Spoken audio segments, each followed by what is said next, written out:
Yeah. Yeah, I didn't even know that was a thing, so. Yeah. It's very good. What's the chai tea, but with a shot of espresso with it? Okay. Rolling here. When you're ready. Oh, sure, when it was COVID, they did everything was. Good. This is the call to order, Durham Village Commission meeting. Today is February 7, 2024. It is 4:00 p.m. on time. Location 111 Front Street, second floor, room 204. The next business meeting will be Wednesday, February 21st, 2024 at 12 p.m. noon. 111 on Front Street, second floor, room 205, right next door. Next hearing will be Wednesday, March 6, 2024 at 4 p.m. Here at the same place, same floor, same room. Go ahead and swear in, staff. You swear to tell the truth, the whole truth, and the best truth. I do. And your name? Nicole Gerson. Thank you very much. We'll jump into the commissioners present on the left. Annette Thiel. Anthony Hartke, chair. Rachel Schultz. Robin Strong. All right. Public forum, we doing the pledge Yes. oath now? Okay. All right, may I approach? My name is Josh Monroe. I'm board counsel for the German Village Commission. We are asking everybody on citywide commissions and boards to take the oath of office. You should have a copy of it in front of you. Before I administer it, I will ask you to print your name in that first blank and then German Village Commission in the second blank. This oath of office, I'll administer it. I'm a notary as a lawyer. This will be filed with the city clerk's office and on file with staff as well. If anyone has any questions about it, I'm free to answer those at this time, but it's a general oath of office and pledge of ethical conduct, which as citywide board commissioners, you are subject to, as you are aware.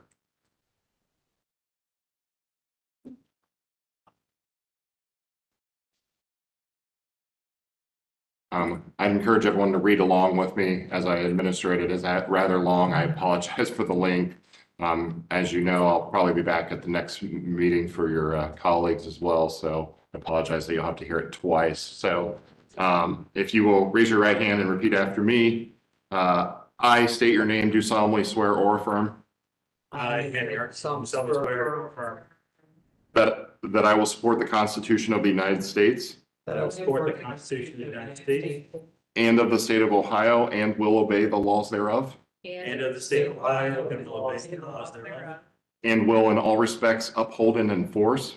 And Will in respects uphold and enforce The provisions of the charter and code of the city of Columbus. the provisions of the charter and code of the city of Columbus. And will honestly, faithfully, and impartially. And will honestly, faithfully, and impartially Abide by all governing bylaws and rules and regulations. abide by all governing bylaws and rules and regulations. And the discharge of my duties as a member of the German Village Commission. in the discharge of my duties as a member of the German Village Commission. In addition, I acknowledge and pledge. In addition, I acknowledge and pledge To adhere to the highest standards of ethical conduct. to adhere to the highest standards of ethical conduct As outlined in the attached document. as outlined in the attached document. Titled City Boards and Commission Pledge of Ethical Conduct. titled City Boards and Commission Commissions pledge Pledge of of ethical Ethical conduct, Which details the city's ethics laws and policies. which details the city ethics laws and policies. I understand that it is my responsibility. I understand it's my responsibility To act with integrity, transparency, and accountability. to act with integrity, transparency, and accountability In all my actions and decisions guided by the principles set forth in said document. in in all my actions and decisions guided by the principles set forth in said document. Congratulations. What I will have you do is sign and print your name, and then again, member of German Village Commission, stop where it says sworn to me.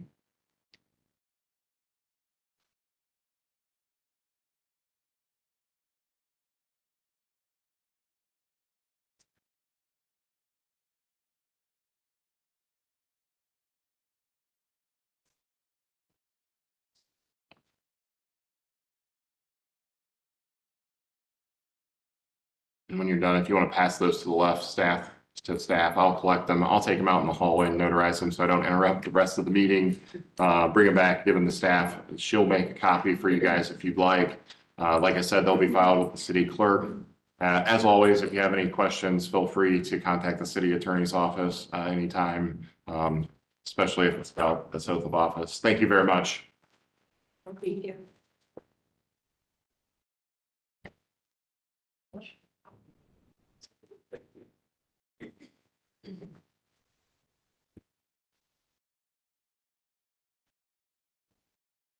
See, applicants swearing in so much quicker. Right, move on to the staff approvals. They begin on page 8 of the agenda. Any recusals? None here. None. All right, no recusals. Is there a motion?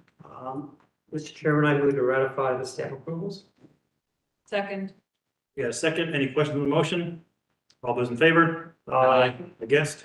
Ayes have it, the motion passes.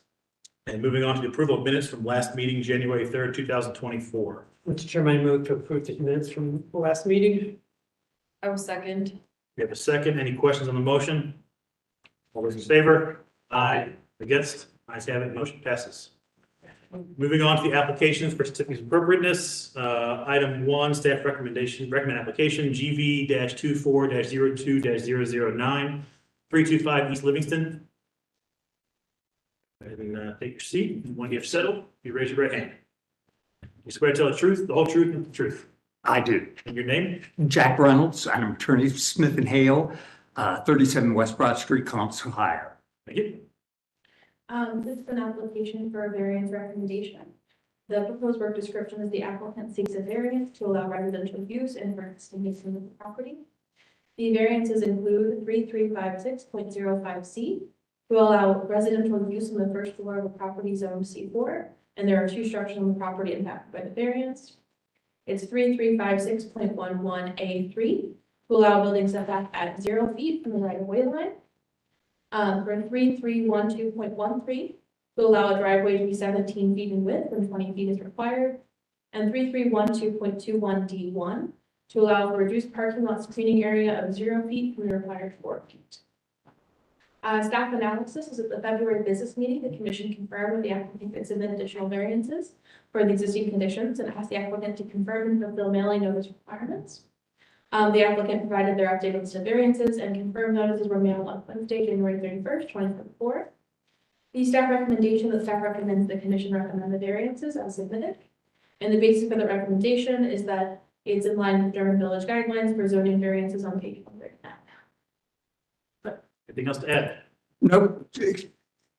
The office market is tough right now, so the owner wants to legally rent out the homes as single-family houses, and so the only way to do that legally is to get the council variance to allow the first floor, and then the other 3 variances are simply conditions that are currently applicable under the C4. The building is currently set, the front house is currently set at 0, and if it were to be destroyed, it'd have to be 50 feet back, and then the drive aisle right now is 17 feet instead of 20, and the back parking spaces are 0. So it's just reflective of what's there. Just for commission purposes, the third bullet point under section .13A, the residential 10 is 20 feet, so it is in conformance with residential requirements of the code, just not the C4 commercial requirements.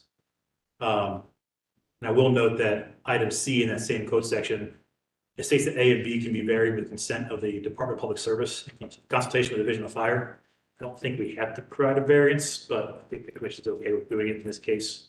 And my last note is on the final bulletin, or bullet point, .21D1.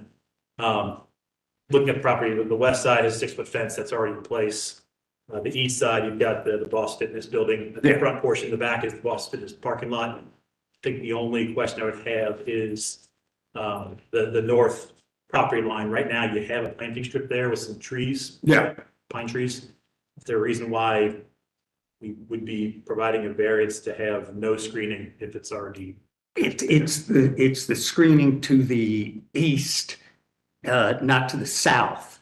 the parking spaces go right up to the lot line. Gotcha. And so supposedly you're supposed to be back 4 feet and then have something there, but they're right at 0. Yeah, and it's facing a parking lot now. Yeah. Okay. Any further questions on the application?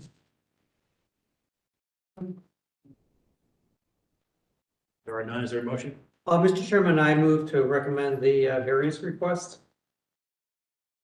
A second. Got a second? Any questions on the motion? All those in favor? Aye. Against? Ayes have it. Variance is recommended. Thank you, folks. Thank you. Moving on to item number 2, GB-24-02-010, 117 East Willow Street. Want to take a seat? And once you're settled, you raise your right hand.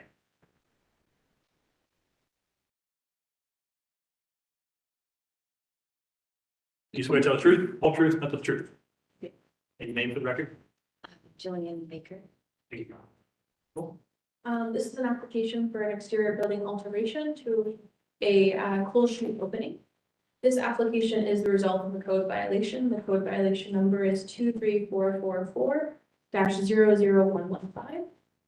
The applicant has removed the historic coal chute on the front north elevation and installed a glass block and cement infill.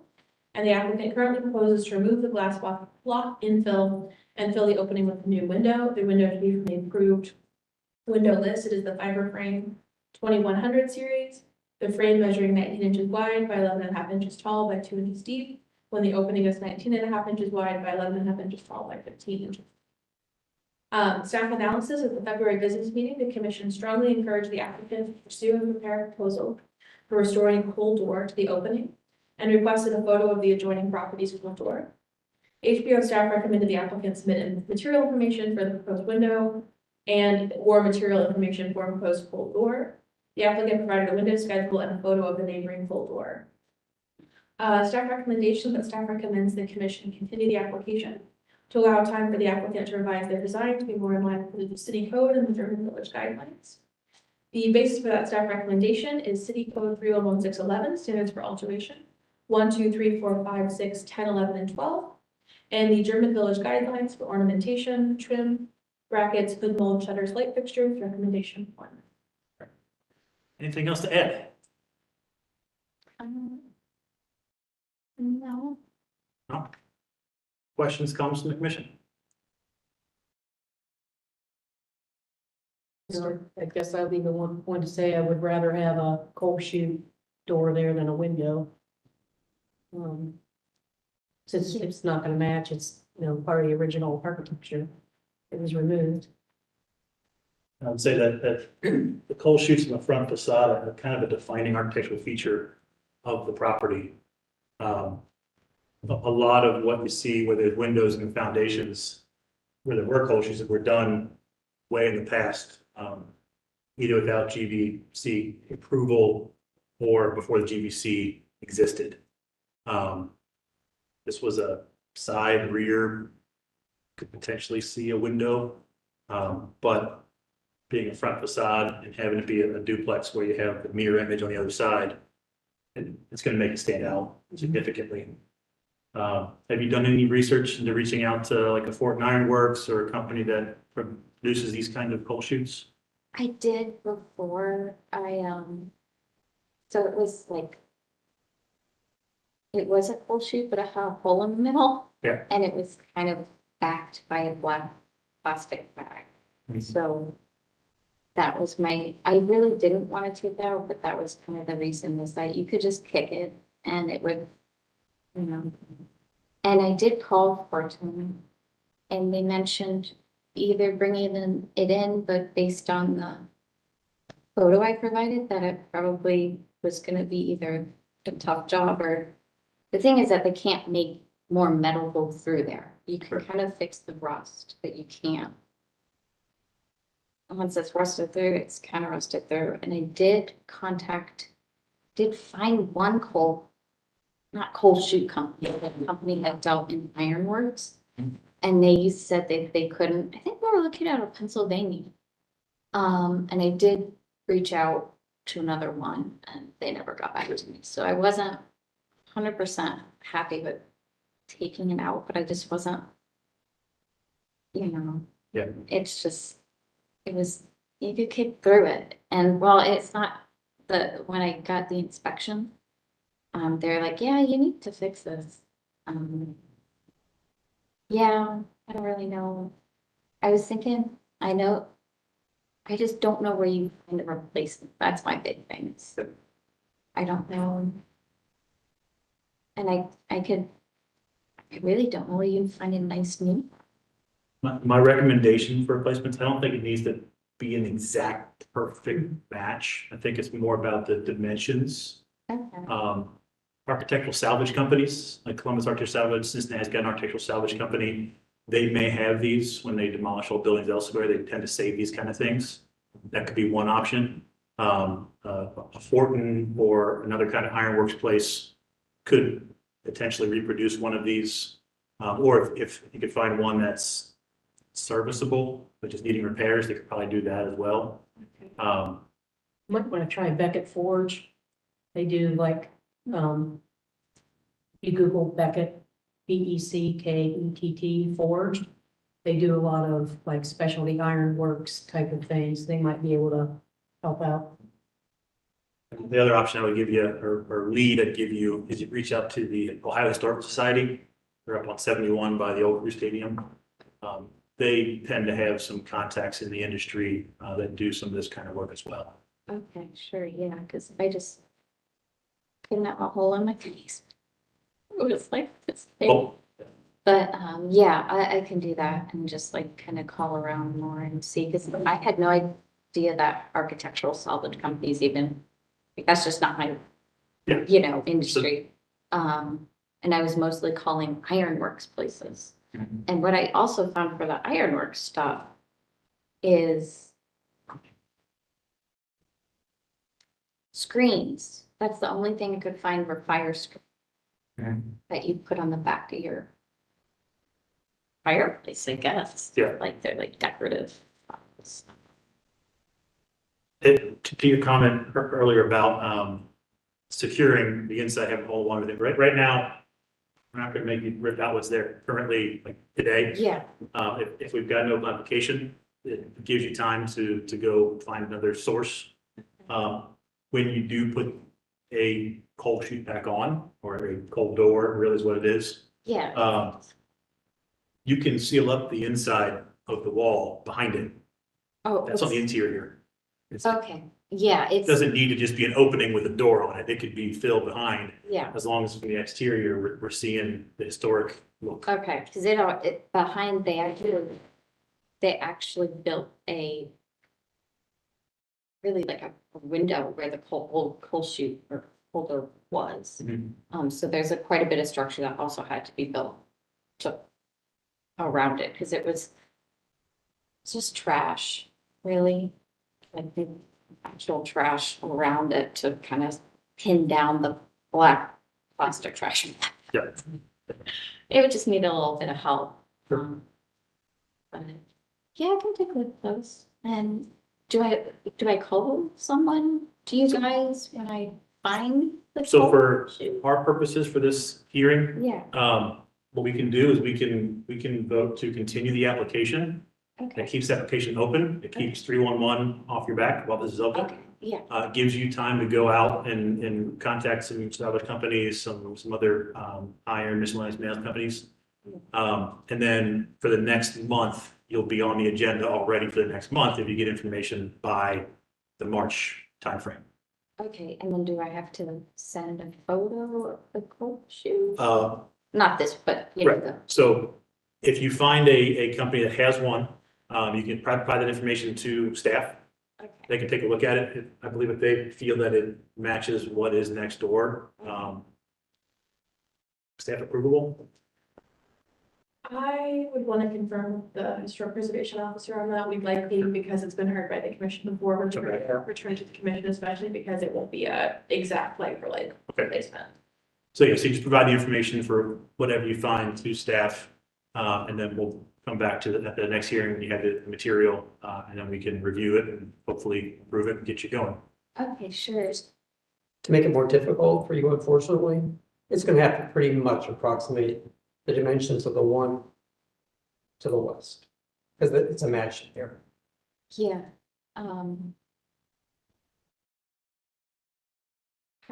Okay, yeah. I don't want you coming back with something smaller or significantly odd. Okay, so just something that looks like my neighbors, but not Rutherford. Like my other one. Okay, So essentially, you're gonna want the dimension, you can move to the close-up picture, next slide down. It's basically the overall dimension, yeah, top to bottom, left to right, and then the difference of that actual flappy door, the dimension around that, basically. okay, and, all right, and I'll just contact. We've been in contact. So when you identify, Okay.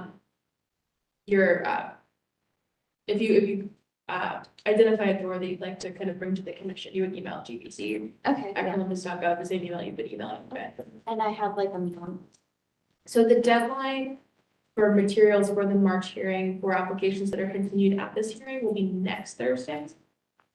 But you would also be able to submit for the April hearing for that date. Okay, So- cool, because I think, I don't know. I'm cool with finding one, but I just. Like, you just can't get them that, like, wherever, like, it's a hard thing. I feel like it's harder to find, but like, I'm pretty good at scouting. Staff would like to recommend, if the application is continued, that you reach out to the code enforcement officer and they can grant you an extension on the violation. And that just prevents, them moving forward on the violation while you're working with the commission. Okay, cool. Okay. Yeah, I can do that. So it's the Beckett, right? Yeah, that's one place you could contact. Okay, and, the Historical Society and then the, architectural. Architectural salvage companies, there's, every city has probably at least one. So reach out to Columbus, they may be able to point you in the right direction, of others that may have it.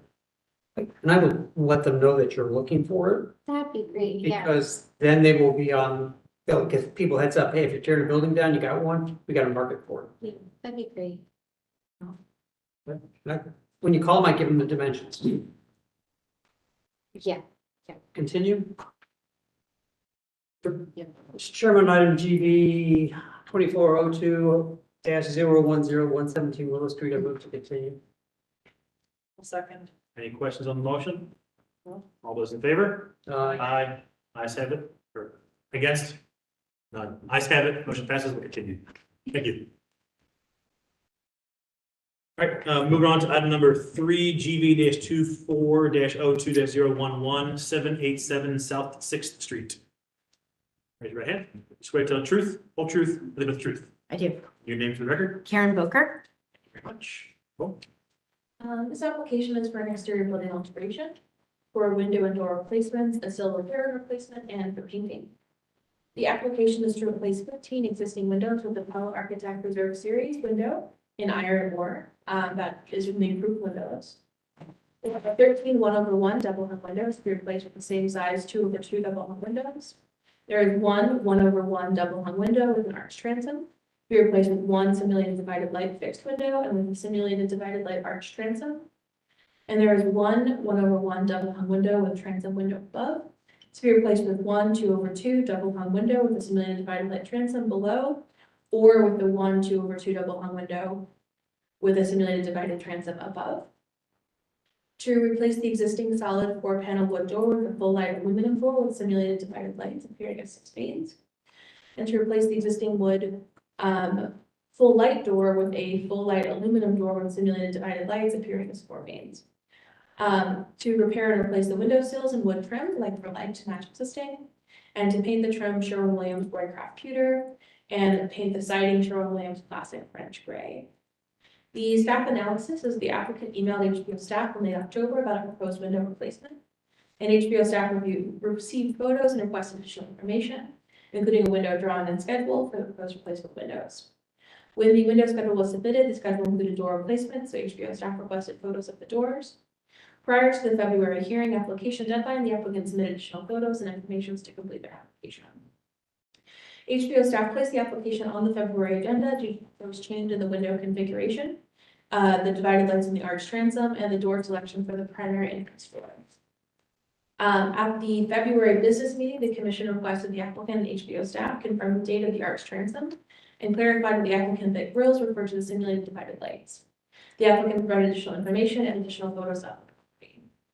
For the arch transom window, HBO staff have added photos from 1994, showing the arch transom as existing and showing the property having a matched arched transom window in the same location configuration on the rear elevation.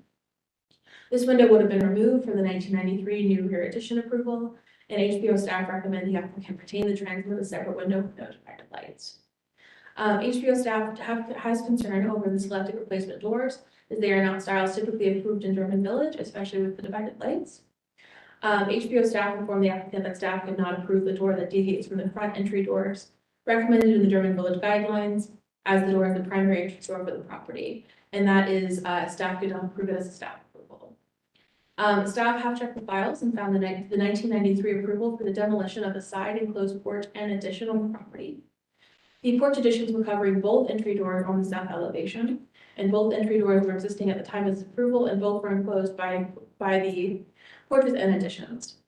The 1993 approval was to restore both doors to working, solid 4-panel wood doors, and the door closer to the street was converted into a window without approval, or the approval is not on file. That window is currently the one set for replacement and relocation of the transom. The door closer to the rear of the structure was existing, but was located on part of the frame addition in the rear.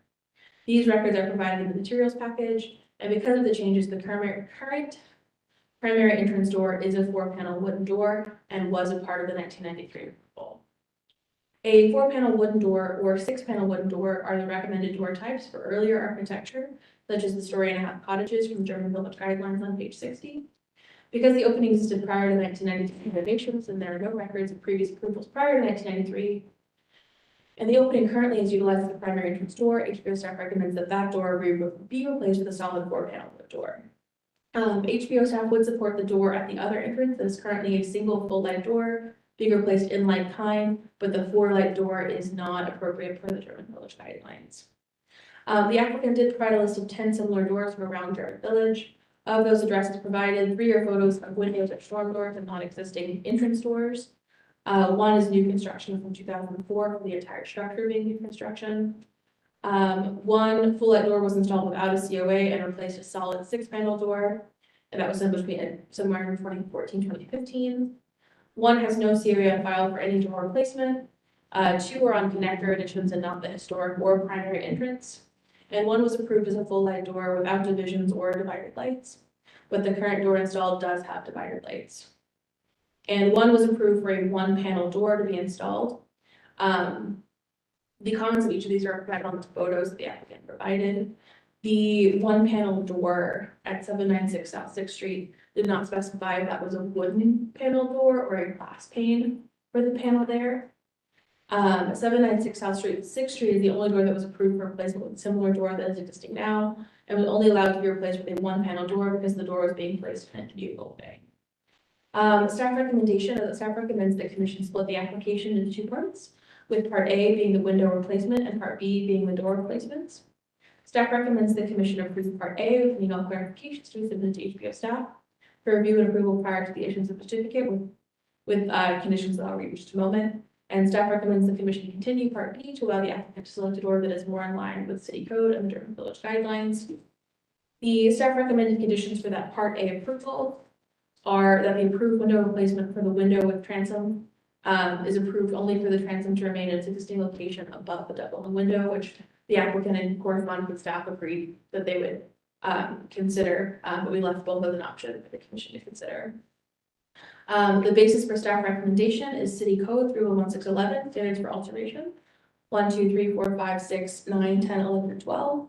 The German Village Guidelines for entrances and and doors, recommendation 2, as well as page 16 draft. Lot. It's Anything else It to just add? kept building. No, I mean, that was pretty thorough. I don't believe at all that the panel door is in the same location, nor was it original to, I think it was done in 1996. The windows, I'm fine with well, I don't know where you want me to start, but the thing, I'm really excited to do this. As you can see by the photos, these were replacement wood windows that are completely installed wrong. And just to give you a little bit of my background, I do this for the city of Bexley for 23 years, so I'm very familiar with the, historic word placements, and I care very much about making this house back to what it is. Nicole's pictures that you added, that show the prior to my addition. Thank you. I haven't seen those, and it actually, I think, kind of illustrates my point. The door was facing the street, and I completely agree with the German Village guidelines that a wood panel door that's visible and historic should remain. This is not only not visible from the street, it's not even visible from my yard because it's put into a little niche. I think I have pictures in there somewhere. And as a result, the only part of my house that is dark inside is where this wood panel door is. Because of the way the addition's done, that's also exactly where the hyphen exists, the Secretary of Rehab, the standards that say that you should add an addition. And the addition was done very well, but where this hyphen exists is just a solid door, no windows, dark. So I'd like to put a door that has lights. I'm willing to work with Nicole or just commit here to a different kind of door with lights, but I really think that space inside, and I have some pictures of what the interior looks like. It's so dark that it is architecturally so undesirable. So I'd like to put a door. I really consider my front door, if you could go to the front of my house, the gate. That's truly the front door. It's a locked 6-foot gate, and that is the true entrance. You can't see the front door at all. Yeah, that's a good picture if you can get it. Yeah, that right there is the entrance. I tried to walk around everywhere I could to get a view so that you could see. I know my board members go and look at properties. I don't know if you guys do or not, but you cannot see that door. It's not original and it's really hidden. Yeah, that's it. So that's the one. I'd like to replace it with a full light door. And if you're not agreeable to that, at least 3/4 light or something to give me light in that space. It's the only really dark space in the house. The second issue, I think, Nicole, was the window in the front, kind of where the cursor is now on the side. You can't see it, but inside the transom is now on the top. I mean, if you guys want me to keep it there, I will. The only reason we were thinking about putting it on the bottom is so that all the sashes would line up inside, but either way is fine with me. The arched window, I don't believe is original. I think some of the original pictures might have actually shown a grid going through, but I took some like pictures of other second floor windows that are like that to show kind of what the historical precedent would be. What was the other one? Oh, the back door is actually aluminum. It's not wood, and that's just falling apart. So I just want to replace it since I'm doing this project anyway. The colors, I tried to keep pretty much the same. I like the colors of the house. I think I might go a little bit grayer because which is the swatch that I gave you, just because I think it's weathered over time, it seems. But that's it. I just want to bring it up to, in quality because the inside addition was done so well, but the outside was just done terribly, to be honest. Sure.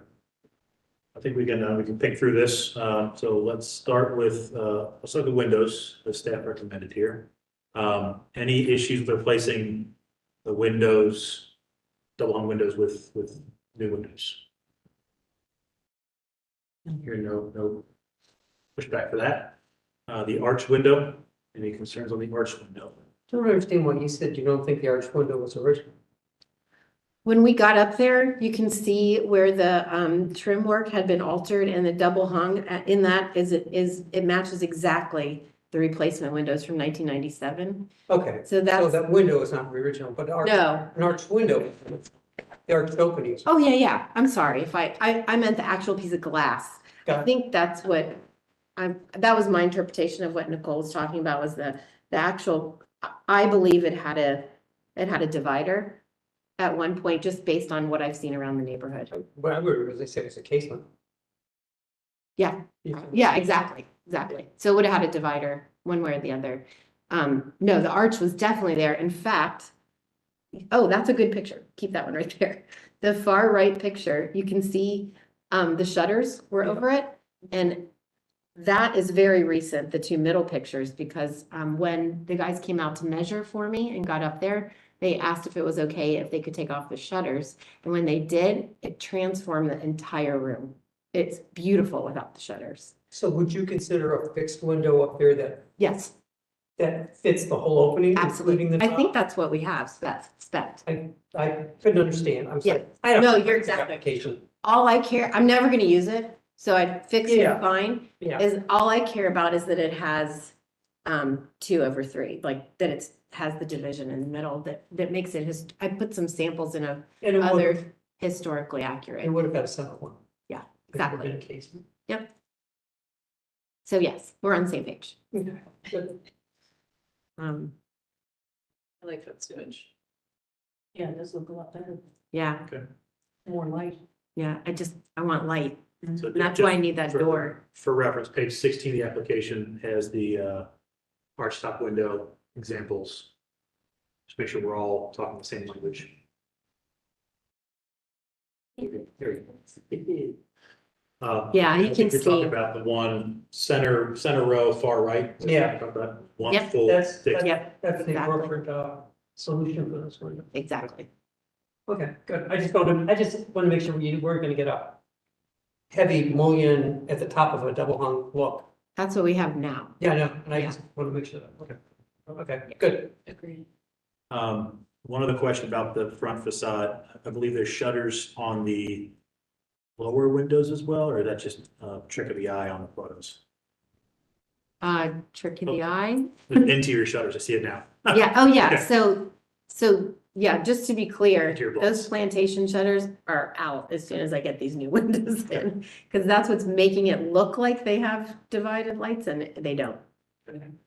So we're at no issues on the window replacements in general. Change the application to have the arch window be a single unit, could be fixed, could be casement, but arch top. Great. No double hung. Steph, ask her my question on Yeah. that.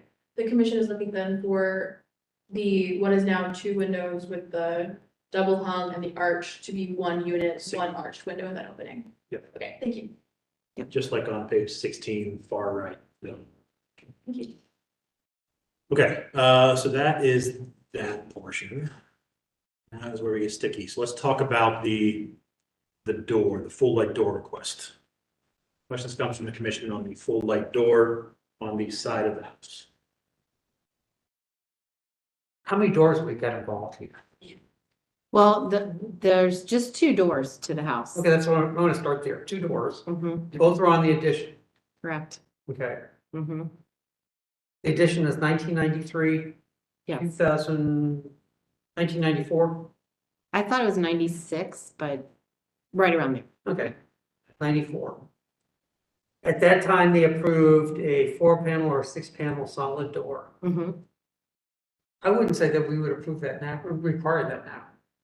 We haven't. We've had some pretty funky stuff. I'm thinking South Fifth, just 1 block north of Whittier. On that addition, we let them put in a, basically an industrial door. On the addition. Yeah, on the addition. Yeah, I know which one you're talking about. yeah, I walked by there. yeah. Yeah. Like it. but- There- I found there to be dozens and dozens of examples, so I didn't really If they're know. not on the historic structure. Yeah, right, exactly.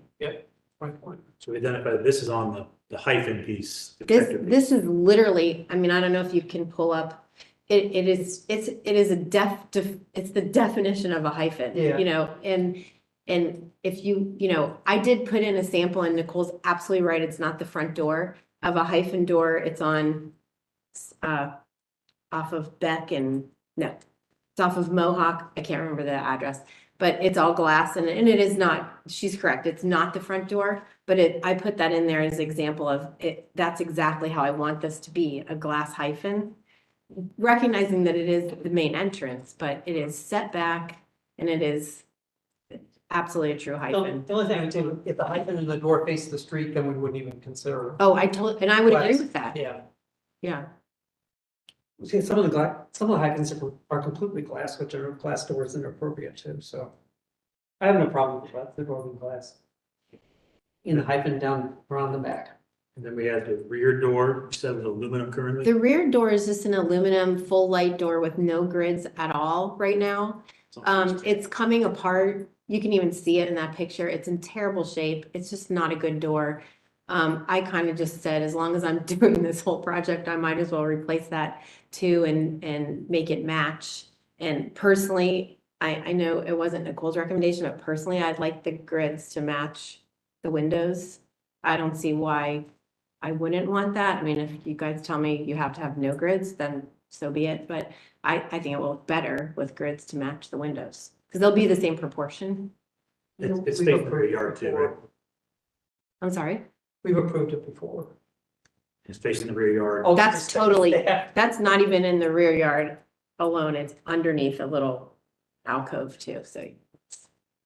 And the other piece I picked up in here, on page 6 of the application, at the bottom, which would be number 3, that is where we're talking, you're looking to put the transom from the top down below. This was probably the Yeah. initial door that got converted. Absolutely. My guess is it's the original door that somebody converted to a pretty crappy window that has still the transom at the top. And I understand, I mean, it'd be cheaper for me to put the transom where it is right now. But I was just toying and I'd just be interested in your feedback. I really could go either way. But from the inside, you can see that if I put the transom at the bottom, all the lintels and the sash, they would all match up.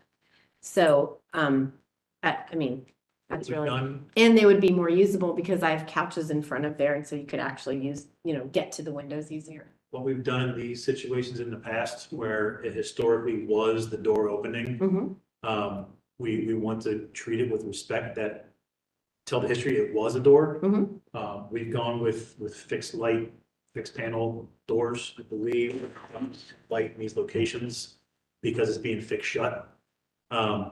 But to move the transom below kind of just goes against the purpose of it being a Sure. door. But I would still like it to be operational because there's a good breeze. I like to have my windows open, so that gets a lot of air. I'm fine with keeping the transom where it is. But I don't want to do it fixed. Any issues with converting it to a window, double hung with the transom still above? It's a window now, right? Yes. Yeah, it's just, no. I think that hit everything. The only thing I'll mention is one note you have here is repair, replace window sills and trim like for like to match existing. I'd be okay with that unless the sills and trim are not the historic nature. Did you see the picture of the up close? Which- Some of the trims are historic in nature, which that's how I'm going to do them. But there are a couple of them that you guys are familiar with construction. They are unbelievable. They've used like molding trim and pieced it together and it's rotting. Yeah. It's unreal. I just want to make sure that with the bullet point saying There like it for is. like, You can it's kind of, like for like as appropriate, but if it's not the historic Right. nature, we want to correct it as we. yeah, exactly. They're gonna be like for like in the historically correct ones and the couple on the side, right, exactly right there, where they've used like almost like indoor molding, these little pieces, that's gone. Have you taken any of these windows out yet? No, Because you may find that the windowsill that they're sitting on is gone. I can already see that some of it's gone without And taking the windows. they've just added a front piece to it when they did the Yeah. renovation. Yeah. There's one that has, in I can that see upper that. left, yeah, you can see it on the right. That hole is, because Nicole and I started this back, I think it was even earlier than October, as my father passed away and then I got it put on the side. That hole is about 4 times as big now. You may have Yeah. contingency expenditure I'm prepared for that, being in the profession. Because I kind of have a feeling that I'm just gonna make this the house windows right. are just a shot. I'm guessing. Yeah, but it's such a cute house. I want Oh, to yeah. make it Yes. right and live there for a long time. It's a great house. It really is. Nicole, have we missed anything on No. items? I believe you touched on all the items. All right, so There you can see the interior. I mean, it's hard to tell, but it's just pitch dark. There's just, So I don't think we modified anything in your application. no, I just needed to explain mark the it. window, Yeah. The arch window, okay, Keep the transom transom above, above. okay. and the trim and sills, like for like, with the historic edition, and not historic edition, correct that. please. And they'll all be wood. Yep. Things like Yeah. that. I would say to match the page 83 in the guidelines. There you go. And item GV 2402-11-787 South Sixth Street, I move to approve as modified by the applicant. The arched window will be a single unit, either fixed or casement at the top of the gable end. Transom, Transom is to stay in the window opening, the original door opening as historically significant. Any trims that are replaced on either the historic building or the new addition are matched to page 83 of the guidelines. Which will give you the widths and Awesome. most of the tree. then a clarification for this application, I'll put that the window replacements is due to the fact these are non-original windows. Correct. So we're replacing non-original with non-original. Awesome. Yeah, second, any questions on the motion? All those in favor? Aye. Aye. Against? Ayes have it, motion passes. Thank Thank you you. very much. Thank you. You just send me the text with your. So in this case, because there was a modification, I'll be sending you an approved materials needed letter and I'll clarify what materials submitted. So Thank you. You. All right, move on, item number 4, GV-24-02-02-012, 228 Reinhardt.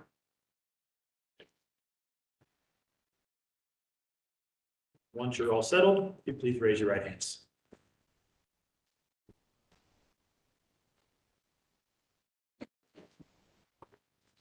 Do you swear to tell the truth, the whole truth, nothing but the truth? I do. I do. Okay, you, sir. Eric Martineau, applicant with respect to the variance application. Steve Hurt with Urban Order Architecture. Thank you. Oh, This is an application for new construction and a variance recommendation. It is new construction for a garage, to construct a new garage with living space above. The garage will be 24.3 feet by 26 feet by 24 feet 8 inches tall. The garage materials include the siding to be a hardy plank with a 5-inch exposure of horizontal siding. The roof is the metal to match the roof on the current addition. It's the DMI interlock IL20 in dark bronze. The windows are the Marvin from the group on the list. There will be 2 garage doors on the garage. They are the CHI steel doors in the panel design to match the garage drawings. The man doors will be the Therma-Tru Smooth Star fiberglass solid 2-panel doors. The light fixtures will be gooseneck over each garage door and a sconce on the yard side. And the light fixtures, we cut sheets are to be determined. And then to paint the main house and carriage house siding, Sherwin-Williams, SW0555 light range gray. And paint the accent and trim colors, Sherwin-Williams SW6236 Grace Harbor. There is also a variance recommendation in this application. Those variances include 3312.49, minimum number of required parking spaces to reduce the required number of off-street parking spaces from 4 required spaces to 2 spaces. 3332.037 R2F residential district to allow 2 separate dwelling units to be constructed on a single lot. 3332.05 area district lot width requirements to allow for a lot width of 32 feet when 50 feet is required in R2F area district. 3332.19 fronting on public street to allow a carriage house or front on the public alley. 3332.25 maximum side yard to allow for a side yard of 6 feet when 6.4 feet is required for the carriage house, or it's 20% of 52 feet. And 3332.26 C1 minimum side yard to allow for a side yard of 1.5 feet when a side yard of 3 feet is required. And 3333.27 rear yard to allow for a rear yard of the main house to be 590.5 feet or 13.1%. And for the carriage house to have no rear yard, I apologize, when 25% of the total lot area, which is 1,120 square feet, is required for each structure. The staff analysis is that this application was previously reviewed conceptually at the September 2023 GBC hearing, and the following is from the approved minutes. Commissioner comments. The commission discussed the poured concrete in the rear yard as being evidence to a previously existing garage or shed, and some commissioners discussed taking advantage of the previously existing footprint. And the other two comments provided on the agenda in the staff report were at the conceptual review, but they were for an addition that has already been reviewed and approved by the commission at a previous hearing. So they're not relevant to the actual garage. At the February business meeting, the commission noted that the applicant included a statement of hardship and noted hardship was not in consideration during the initial review. And after the business meeting, the commission revised their design to move one of the man doors from the south elevation to the west elevation and to remove the proposed transom window from that door. HPO staff do not have any concerns with the door relocation or the garage design. Staff recommendation is that staff recommends the commission split the application, with part A being the variances and part B being the garage design. Staff recommends part A is recommended as submitted, and part B is approved with all clarification to be submitted to HPO staff prior to the issuance of the certificate. The reason for that split is one is a recommendation and one is an approval. The basis for the staff recommendation is 311-612, standards for new construction, A, C, D, E, F, G, H, I, J, K, L, M, and N. And the German Village Guidelines for new construction for garages and outbuildings, 1 through 15, and also the German Village Guidelines on zoning on page 139. Anything else to add?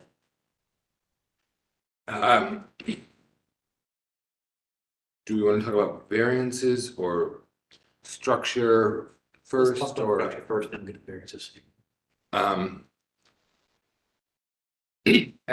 As Nicole said, I think the only thing that's really changed on that was that we eliminated a transom over a door, just mostly because it's a garage, and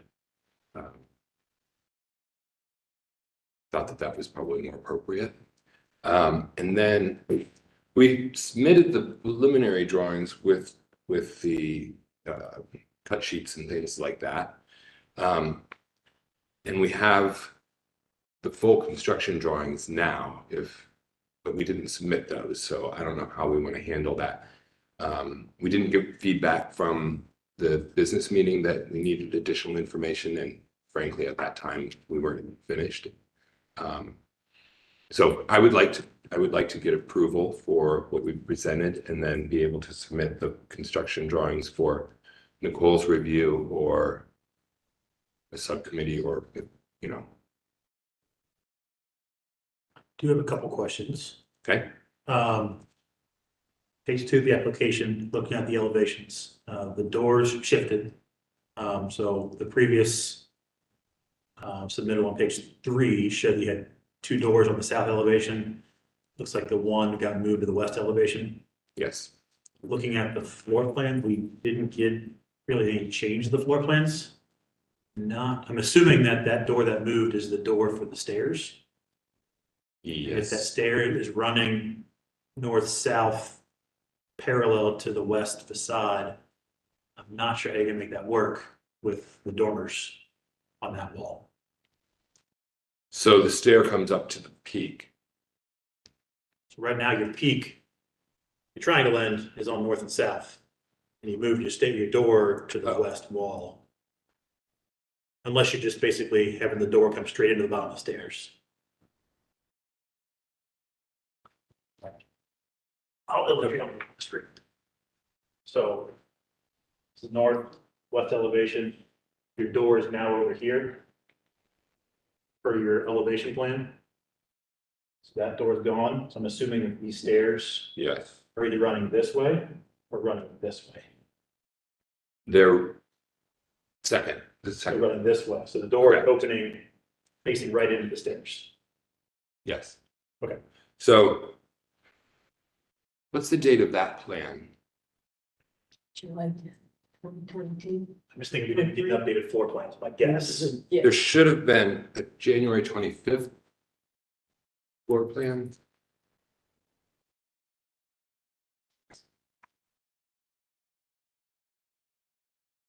Nicole, did you get that? We're taking a look at the file right now and see if we just added the wrong one. It's too neat there. That's where I was confused. Yeah, I just want to make sure we Yeah, have it. so- Problem. Do you want, I have, We'll take it to look at it, sure.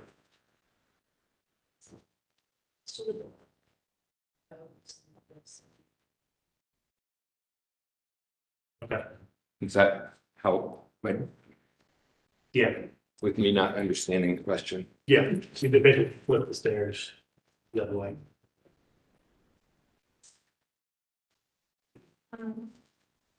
HBO staff would also like to add, we do have the cut sheets for the light fixtures, on file. Okay. And can close up for the commission's review. Good on the stair configuration.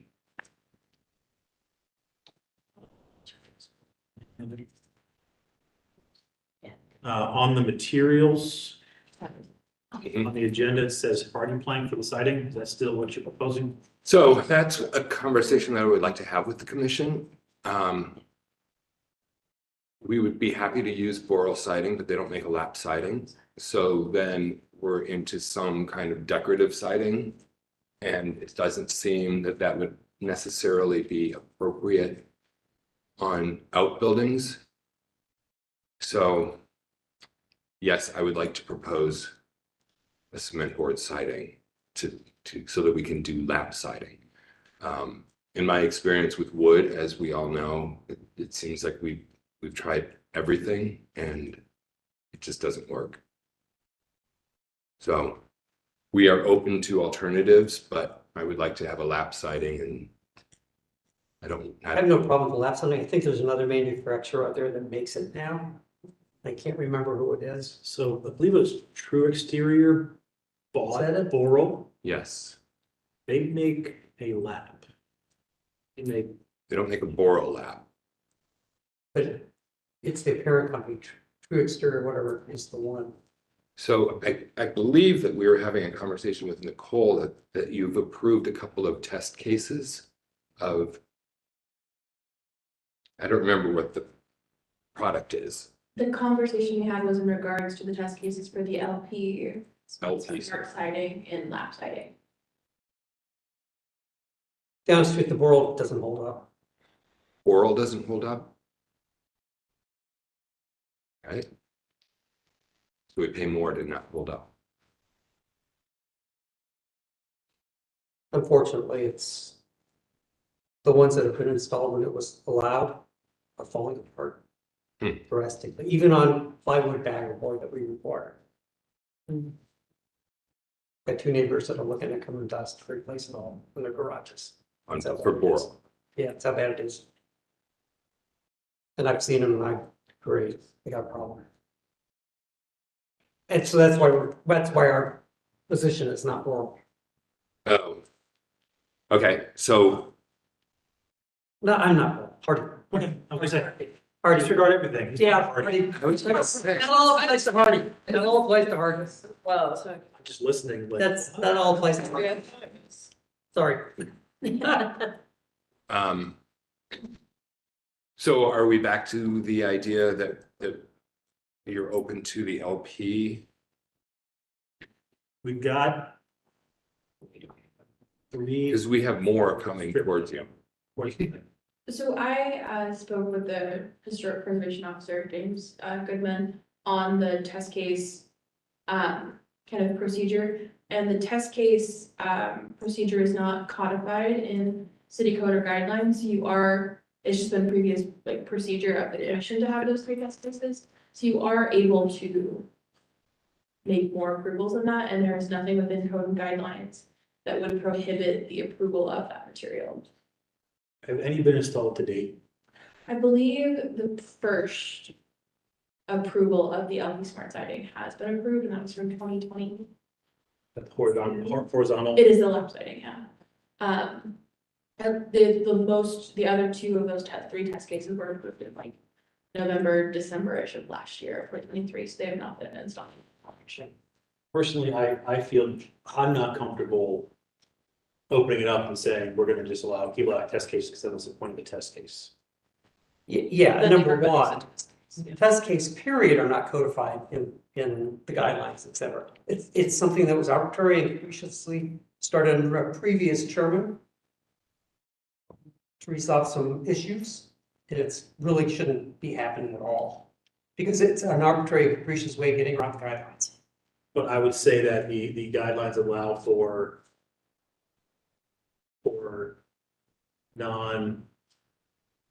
more modern materials. So it was Yeah, there's nothing in the guidelines that says no. it was a procedure that was set up to ensure we were able to make sure the product held up. Right. We've had significant problems with other contemporary materials. Yeah. So I'd push back on the claim it's arbitrary and capricious. I think it was done in a way that was, I would say the selection of the materials is arbitrary and capricious. Because there's nothing to warrant or justify that. It didn't go through the same rigor that the windows. Yeah. Absolutely not. Good point. Staff would like to direct or just provide that the Durham Village guidelines for artificial siding materials are found in the 2005 amendment section Yeah. of the guidelines, which are a part of the Yes. standard where that section is. And they are not, that section of the guidelines is not included in the staff report. I do apologize for that. let's put a pin in the siding just for this conversation. Yeah. The garage doors, you mentioned the CHI steel doors. I didn't see any cut sheets on the steel doors. That was the fault of HPO staff, not the applicant provided. We'll flip it up for you now. I just want to see what we're proposing. I know we have approved CHI in the past, but there's always the conversation about the faux grain versus non-faux grain, dimple versus smooth, and make sure we're picking the right product. Yeah, this is a steel door, and it does have a texture. There aren't doors What that kind don't of have. texture? Yeah, that's.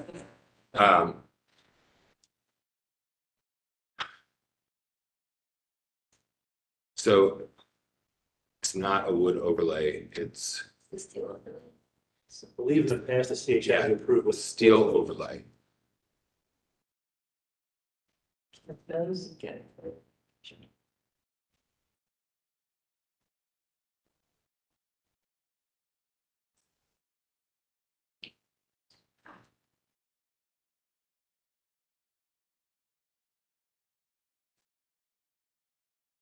See, that's the finish we're trying not to have, is that faux. I would wood love to grain. not have that finish. But that's don't- on the surface mounted stuff. I think to the lower, that is what the finish of the doors without the surface mounted stuff. Without the, Yeah, it's just it's not even wood, it's just something. so it's proposed as just a smooth, a blank field without the trim and everything on it, or are you trying to get? Proposing that it would look like the drawing. To look like a carriage door. Okay. So no diag. No diagonal. Okay. That's just, they have all different Yeah, styles. just- That's the, if you're trying to find out what the texture looks like, that's what the texture looks like. What'd you say? I said, I've given up on garage doors. Yeah, no one makes a smooth door, so then we would. We've then- got everything in the village at this point. So then we would be going, and it would be they do make a wood door, but it would make as much sense to just build our own wood door.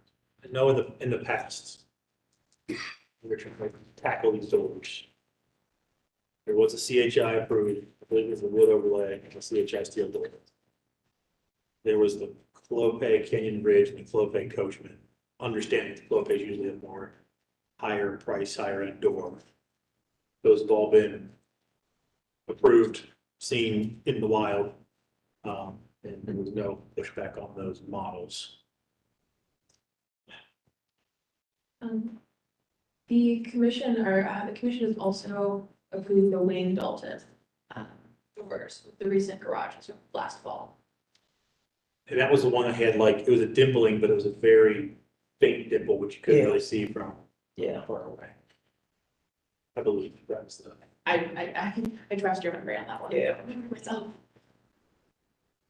It's dimple just enough to get some strength to it. That's the issue with the big field of metal is you gotta give it some structural integrity. Yeah, I understand that. Again, it's one of those things we're trying to achieve this look and we don't have a lot of options. I think for the commission, it's is the style more important than the finish? You know, we've had a lot of pushing for panelized doors, which depending on age, probably may have been appropriate, may not have been, but if it's up to the commission here, what we want to do. I mean, for me, I architecturally, I would be happy with a totally smooth door there without any decoration on it. That had an appropriate texture on it. To me, that's the bottom line, that's the minimum.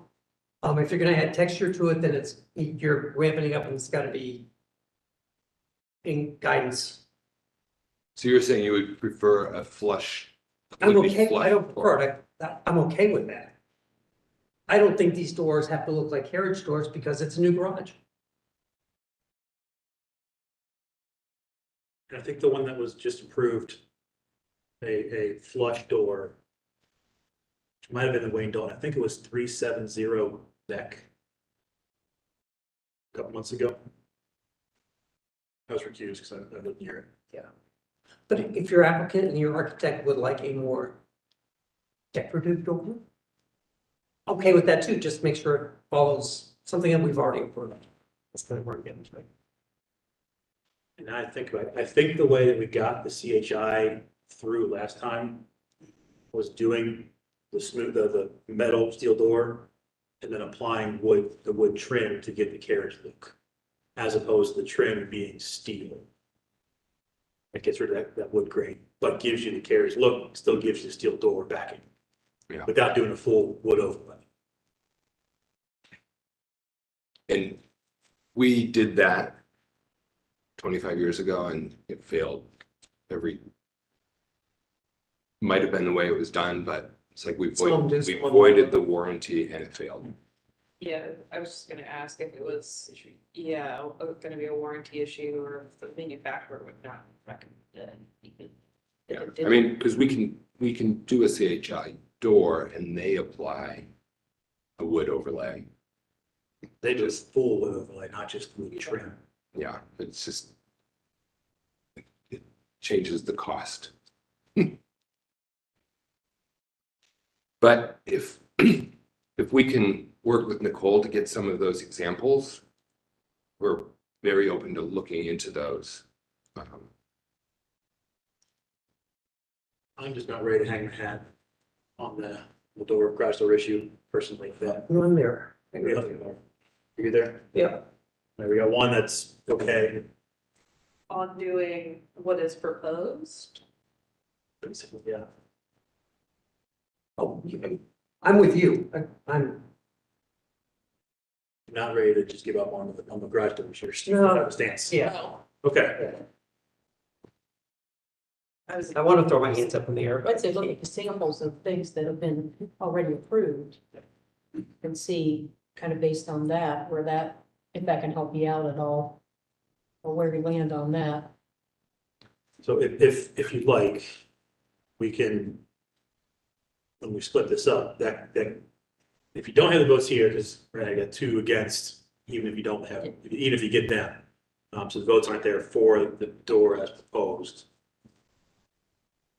One to provide samples to Nicole, if there's a previously approved door that you choose that can be staff approved. The flush panel doors that we've seen that can be approved by staff. If you want to find other carriage doors that have not been approved before that have come back to commission, we can continue it, or we can put in a door that's approvable and get you approval at least. If you want to come back for for a change later then too. Yeah, I would like to move, I would like to get it approved and we can always work out the doors because I believe that I've had a similar door approved in German Village. For what it's Which worth. one that was, and give that application address to staff, but take a look at it again, but borrowing that information, let's see how we can get past it. Okay.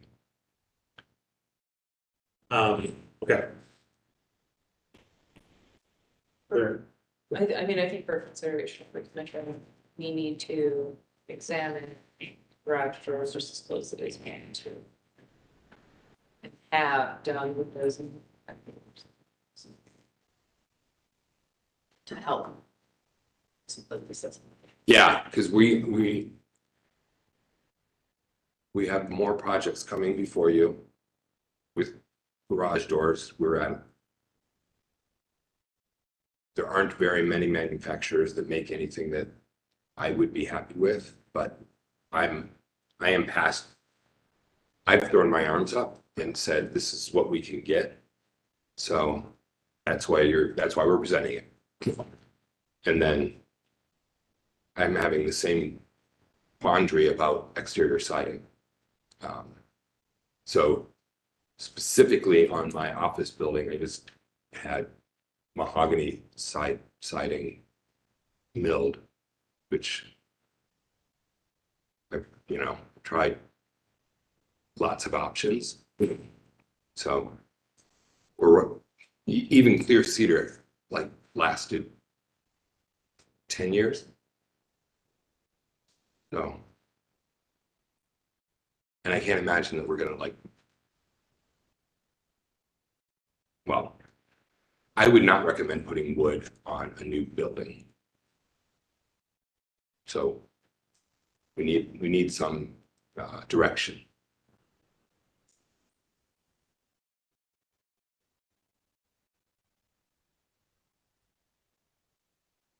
Nicole, do you know exactly where that is in the guidelines as far as siting issue?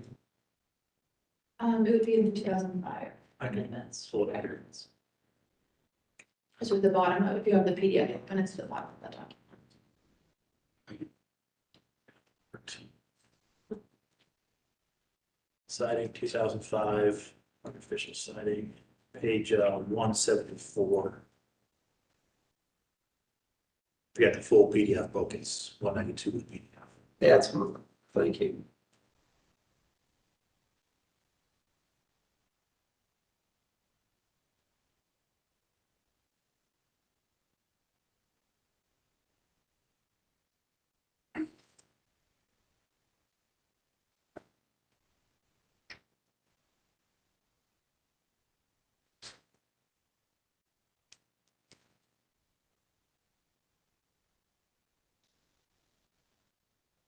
Talks about vinyl. The big thing is specification for artificial siding. The first bullet point there is the finish should be smooth brush, never wood grain.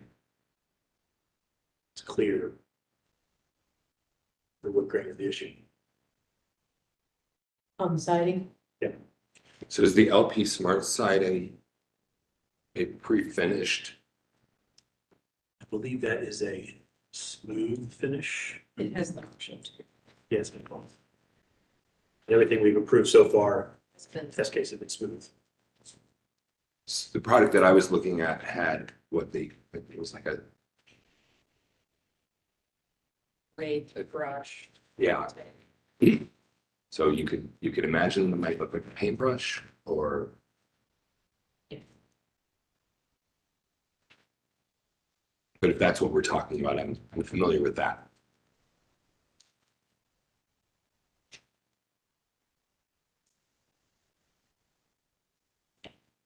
See, every time I go to look for true exterior poly ash, which is the composite,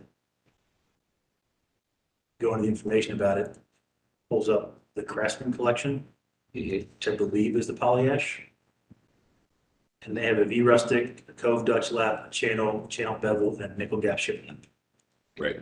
And that Cove Dutch lap gives you that lap appearance. And that's what we're proposing for the next project that I'm going to present to you.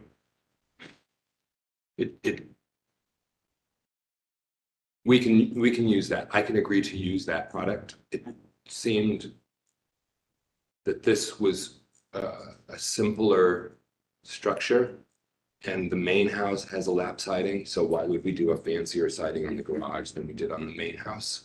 So that was the logic, and that's why I wanted to talk about this.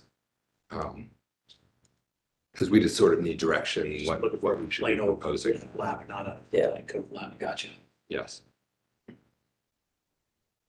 Does the hardy plank come in just a smooth finish or no? Yes. Brushed, okay. And so you guys know more about this than I do.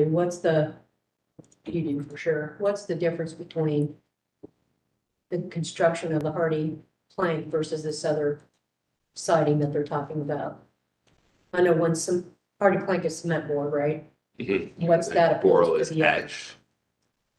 So it's the same thing, it's just got a different, yeah. And boral is thicker. I mean, part is fairly thin. I see. One of the big issues with the hardy is take a piece of hardy, hold it in the center, basically bends to the ground. So you put it on a historic structure, which has Waves, waves in the structure itself, that all translates through. yeah, The ends of the boards end up yeah, showing it's trying to be wood, but it's doing a poor job of it. yeah. If you have a brand new house, everything was nice and tight and square, not as big of a deal. We've done it on garages as test cases, looked at those, and they've all come back. It doesn't hold up, or installation's poor, and every time we. It shifts. And every time the applicants have come to us and said, well, it's just a bad installation of bad installation procedures. How many of those? It's not did you bad, get? bad again, so it's just a certain point. About 2 years ago, we walked a lot of the buildings that had it and didn't inventory. Yeah. It's not holding up, that's the problem. Yeah, and I thought the policy was on new outbuildings that it was okay, but if that's changing, we all need to know that. At a certain point, we were there. on Yeah. Past We cases, thought it was fantastic stuff when we started off. and it just didn't hold up, and we just changed course. Yeah. Due to real. So if it makes this process easier, I can agree to a oral Dutch lap. And how do people feel about that? Okay, by me, Okay with it? Because we're not getting the LP smart siding. Is that true? I'm not comfortable until we see the cases there. I think it'd probably be best if we do due diligence, we look at what's been installed currently. So we can identify which one it is to the commission. Outside of this, we can go take a look individually. The two that have been approved as test cases that haven't been installed, might be good to follow up with those applicants to see are they still planning on doing the work, and if not, probably get a test case on. So we could do that due diligence this week, that'd be great. Well, and we probably have a little bit of time to get the variance approved, so. Let's go back. We could, if you amend the application to the materials that are approvable, let's come back later and request a change at that point. Okay. Very good. Okay. Any other questions on the application? architecturally, no. Okay. And then the variances, we'll talk about those and then we'll make the motion to split and move forward. First one is parking spaces that makes sense. So first question is this actually an ADU? The city doesn't know how to address that right now. God, okay. So Sorry. they're looking at this as a secondary dwelling unit on a single parcel, which This is is how we've all new always then. looked at this. This is only, I mean, it doesn't have a kitchen, right? It doesn't have a kitchen. Which we've always said is ancillary space to the house. Therefore, it's not an ADU. But our current zoning code doesn't know how to address that. This is the second one that's come to us where the city is wanting to have this as a true carriage house regardless of kitchen or not. Which triggers all these other things. But this is crazy. Well, it's gonna be changing, so we'll We'll see about that. see how it goes. Yeah. We'll see. But we've done similar structures that it's not a dwelling unit, and then we wouldn't really have all these variances. But My concern about recommending the variances, it opens the door up for it to actually become an ADU in the future. And that I'm against. As far as becoming a separate rentable living unit with a kitchen and a bath.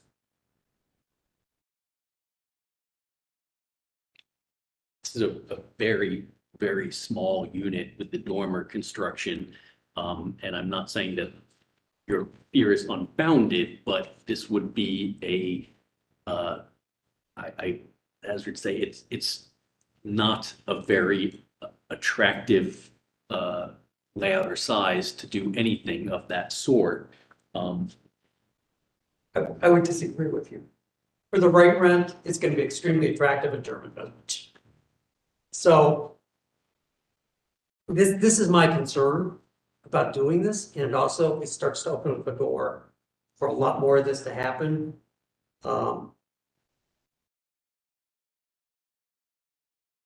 That's all I'm going to say. I'm highly suspect of the zoning at this point. well, in our defense, this is the only way that we can move I forward understand. with zoning. So, you've seen it before, and we're purposely not having a kitchen in here, and it's And I get it. specifically, Based on everything, I would say you don't need the parking, you don't need this, you don't need that, fine, great, okay? But the fact that the zoning department is not taking this twist, is requiring this for this, I don't think it's recent. oh, it's in the last year, yes. We've approved these without the zoning restrictions because they didn't have a kitchen. Not a big deal. It was a studio with a bathroom, it was a workout room with a bathroom with the garage. No questions asked, it was good to go. Okay. Okay, so the last one we did on this, we didn't approve it. We made the applicant go to city council. So you did not make a They recommendation. did not make a recommendation. Because we didn't want to go there. They got it, they went to the city council and got Because we presented, it, which has got the neighbors ticked off, but that's okay. a true carriage house that you did make a recommendation for. But it's a huge lot, and we have parking and all of those things. Yeah, So this is specifically when the kids come home, place for that. totally get it, I totally agree with you. Totally don't think it needs these variances because it's not an ADU historically, but all of a sudden they've changed their mind. I think it's arbitrary and capricious, and I think it's got an agenda behind it. I don't want to make a recommendations for these variances because I don't want to open that door. So you're- I am not for making a recommendation for the variances. I would say you go without a recommendation and get it passed by council. We'll put, if it's not recommended, I'm not saying it's not gonna be, if it's not recommended, reasoning why will be in the language of the ruling, which you can take the city, make that claim to them. But you gotta see where the vote ends up. And I think part of that, to me, if we make that recommendation, we don't vote, we say, because historically this has not been an ADU, now you have required this of you, we're not going along with it.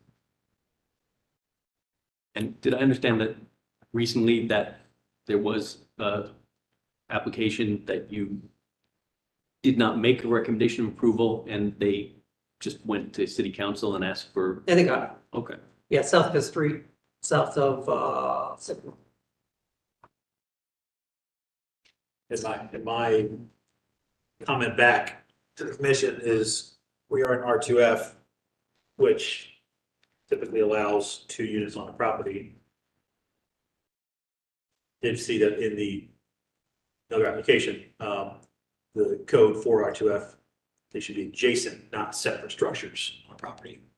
So I'm on the fence with the idea of having 2 units per zoning.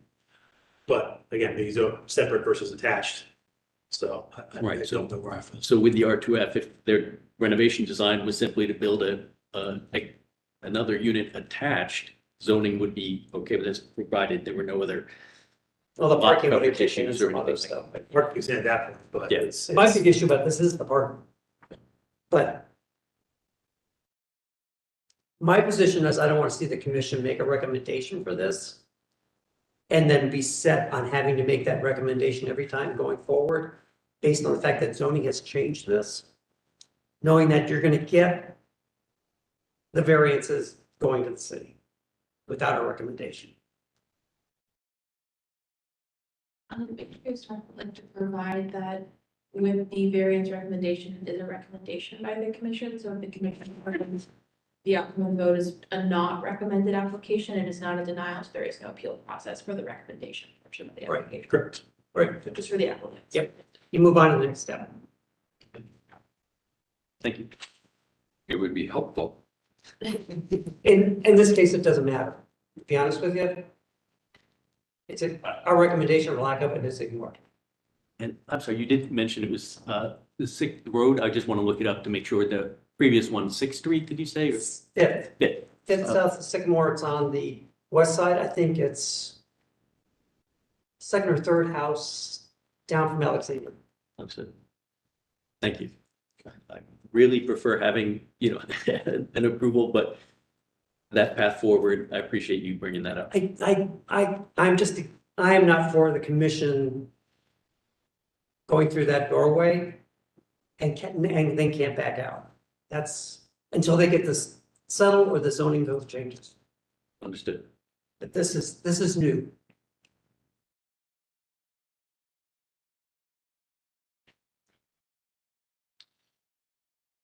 All right, do we have a motion to split the application into 2, one for the variance recommendation and one for the application text? Mr. Chairman, I move to split it into A for the architectural design part and B for the zoning variances.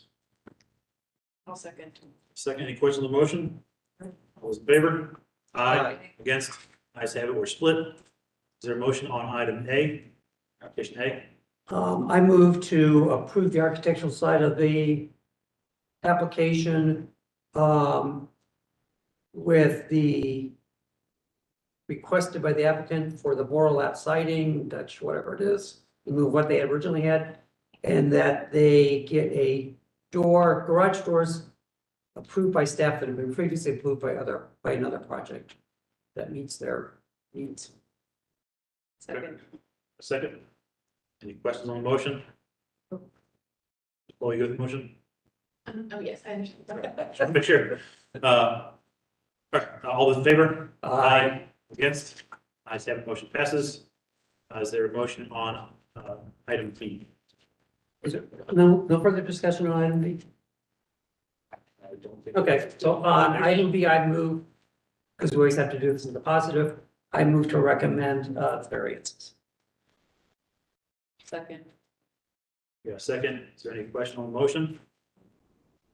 All right, all those in favor? All those against? Aye. Nay.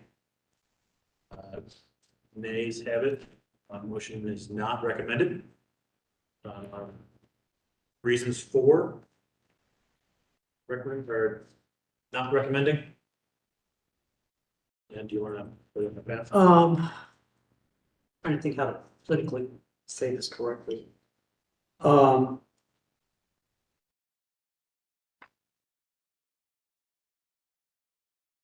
I'm gonna go for the parking issue and the fact that additional parking would not be provided, but there would be additional cars that would impact the neighbors on site parking issue.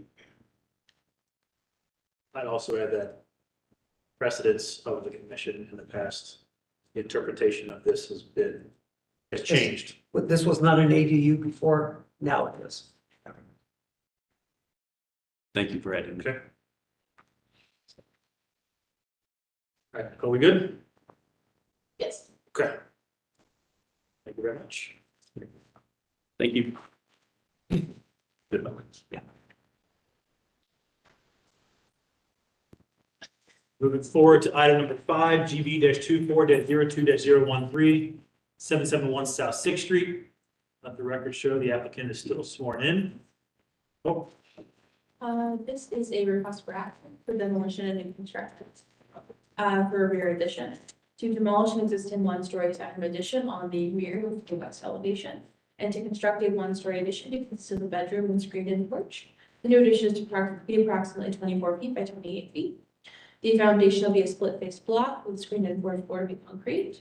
The siding is the floral true exterior, 5-inch dock with 5-foot touch slab, trimmed to be a smooth cement board. Aluminum screen panels will be removable. The new windows are pretty Marvin Ultimate Cloud Wood windows from the approved list. The proposed skylight will be the deluxe skylight. Porch ceilings will be beaded board, and the asphalt shingle roof will be Certainty nickel gray from the approved list. The siding color is to be Sherwin-Williams Barcelona beige, and the trim is to be Sherwin-Williams snowbound. Staff analysis, since the application was previously reviewed conceptually at the November 2023 GBC hearing, and the following is from the approved minutes. Commissioner comments. The commission determined the existing porch was not historic. The house used to be a duplex with 2 distinct addresses. The commission suggested altering the design of the connector so that no new masonry openings would need to be created. This could be completed by revising the design to switch the location of the closet and the bathroom. The commission confirmed that the proposed screened porch was appropriate, and the commission recommended that using half-round gutters on the addition to match the half-round gutters on the primary structure. At the February business meeting, the commission requested HPO staff add the comments from the conceptual review and have no request for additional information from the applicant. And HPO staff have added those comments. The staff recommendation is that staff recommends approval with any clarifications to be submitted to HPO staff for review and approval prior to the issuance of the certificate. And the basis for that recommendation is City Code 3011611, standards for alteration 1, 2, 3, 4, 5, 9, 10, 11, and 12. City Code 311612, standards for new construction, AC, and then D through N. And then City Code 311614, standards for demolition, as well as the German Village Guidelines for additions 1 through 5. anything else to add? Not really. I think it was favorably reviewed when we were here last time, Our issue was the amount of demolition. and we changed that, so we did Looks not, great. didn't change the door. Appreciate that, and I think it's a nice addition. I think it works right. I think it's appropriate. Thank you. And we did, we had always planned on half-round gutters, but I wasn't clear on I that. think it's a nice solution. What you're doing. Any questions, comments on the application?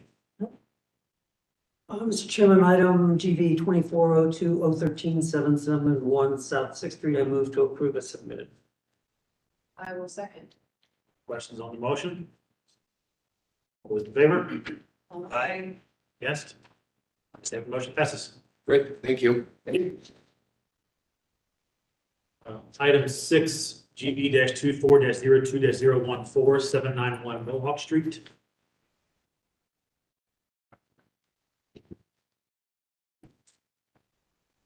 Settled, please raise your right hand.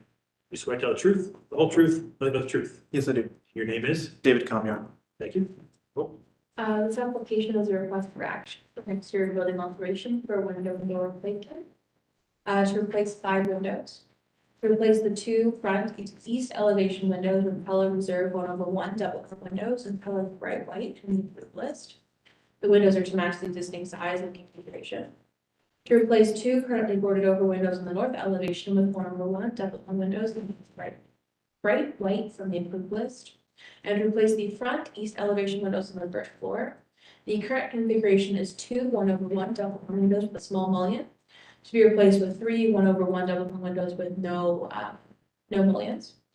To replace 1 entryway front east elevation door with Pella 3/4 light simulated divided light fiberglass door. The staff analysis.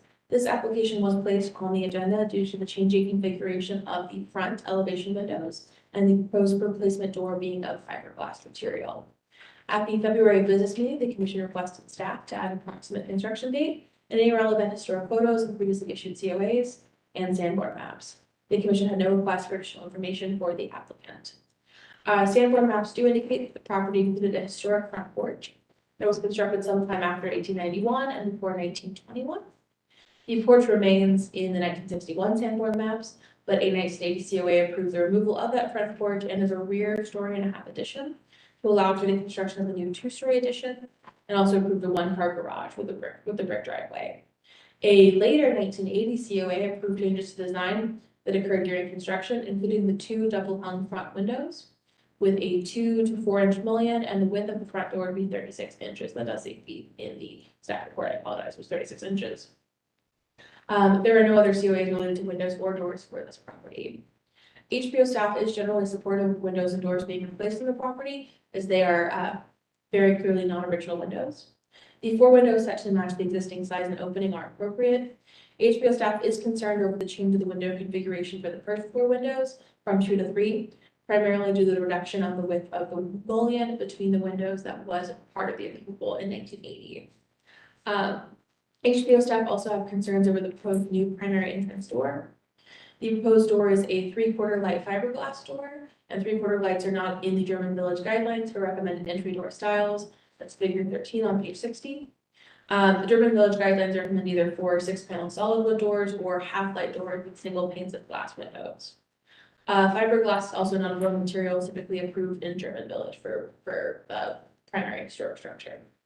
Staff recommendation, the staff recommends that the commission continue the application to allow the applicant time to select a window configuration and a door that are more in line with the city code and German Village guidelines.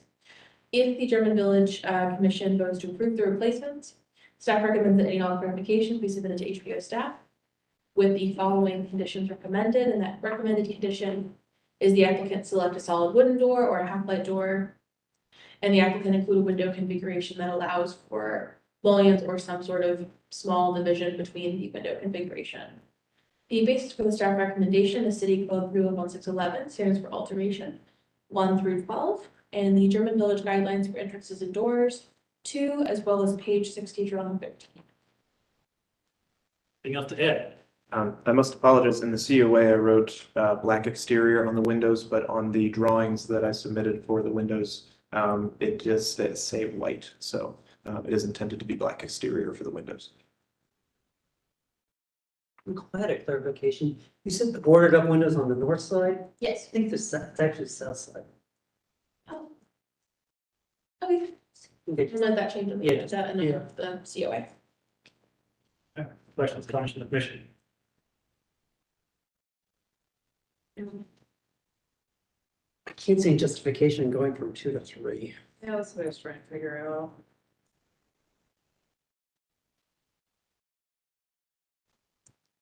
Did the 80s application, you said, changes windows out? Did it show what was there before these two were there? I think there should be a photo in the.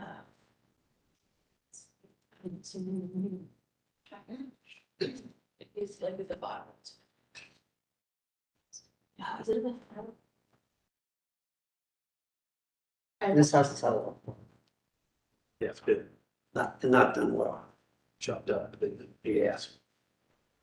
I will say the historic photo show a different configuration for the entire front application. Yeah. So it should- I'm trusting the windows on the second floor in the original location. But I'm guessing everything else is. Maybe the whole first floor shifted around. But But yeah. The homeowner sent me a photo of what was there before. Yeah. This, what they. Yes, yeah, same photo.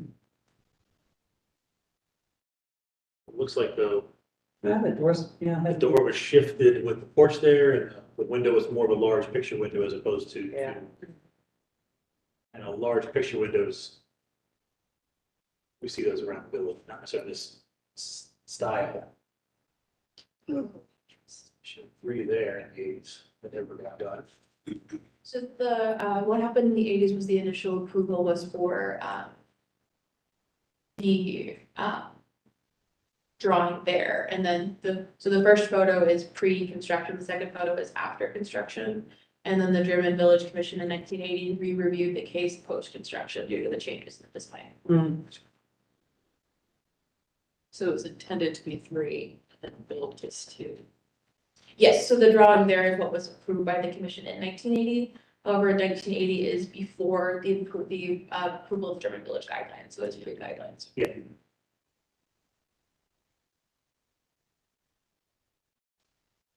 So basically, you're wanting to take it back to what it was the plan was in 1980. It was a big picture one, that pre-19. Yeah.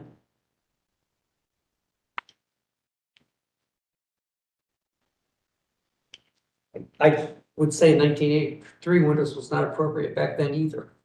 That's-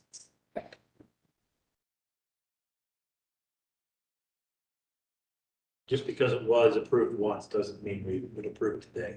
Yeah. It didn't get built.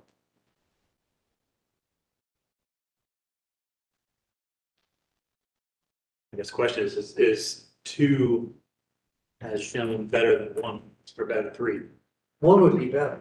or large? Yeah.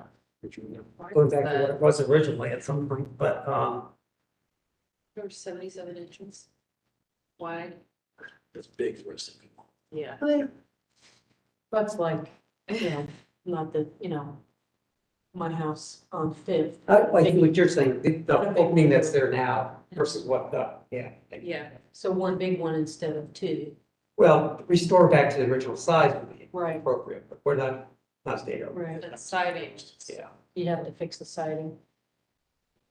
But architecturally, there's no history of triple windows anywhere that I can think of. The only triples I see, both, Sycamore, where the house was taken down because it was leaning and falling over. David Schooler's side project, Oh, okay, but it was built back new. yeah, Trying to put some contemporary elements into, and that's actually an extended bay too, isn't it? it might have been, I think it is. but that's a new build, not a Yeah. existing. Which is a different story. I can't think of any existing historic structures with triple. Would have been expensive, they want to go to. So,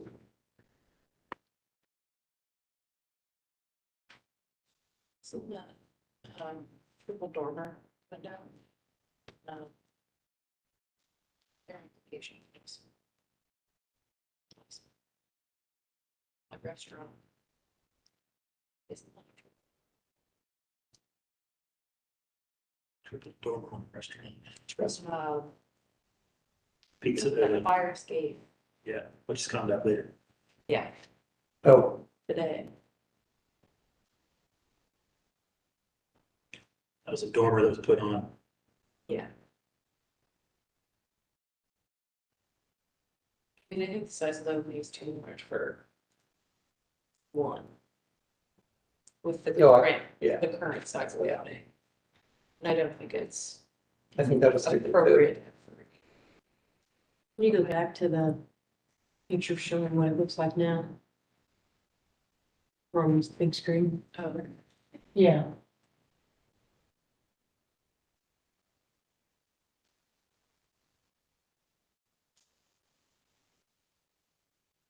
See, I think, if it was 1, it would look more appropriate than even a 2.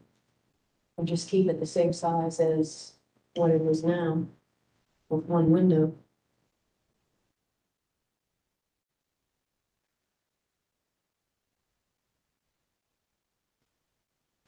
Yeah, in my opinion, I don't think 2 architecture looks right, but I don't think 3 is better. I think 3 is not, it is less right than 2. right. Yes, I agree. All right, aside from that window, other window replacements, any issues with the other window replacements? No. No. Door selection. Door, to me, it's easy. So solid wood, 4-panel door on the front of a historic building. Would you be pro or against the half light?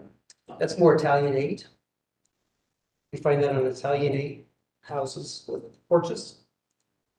Not on something like this. This is an Italianate. Also, there's the big window right next to it. Yeah. Transom Yeah, above. maybe transom. Is the intent to leave the transom in place, just replace the door slab, or are you trying to do the entire, Transom as well. Leaving a new transom there. a new transom in there? New transom or existing transom? New in the same shape and size.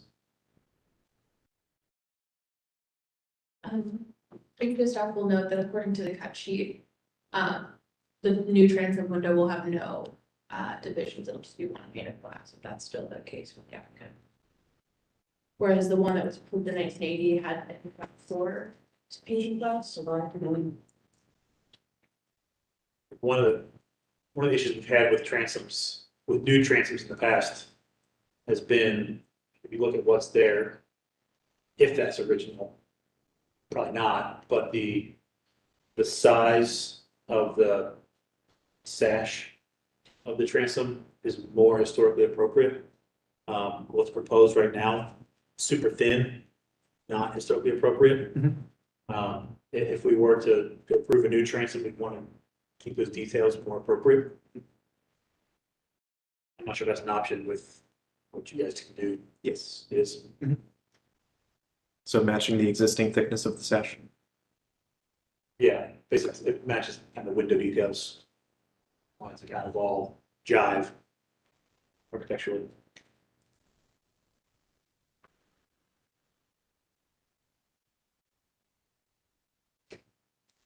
Listen, I have found, working on my house, that the pins to stabilize these sashes in the transoms require a jam of 1 3/4 inches.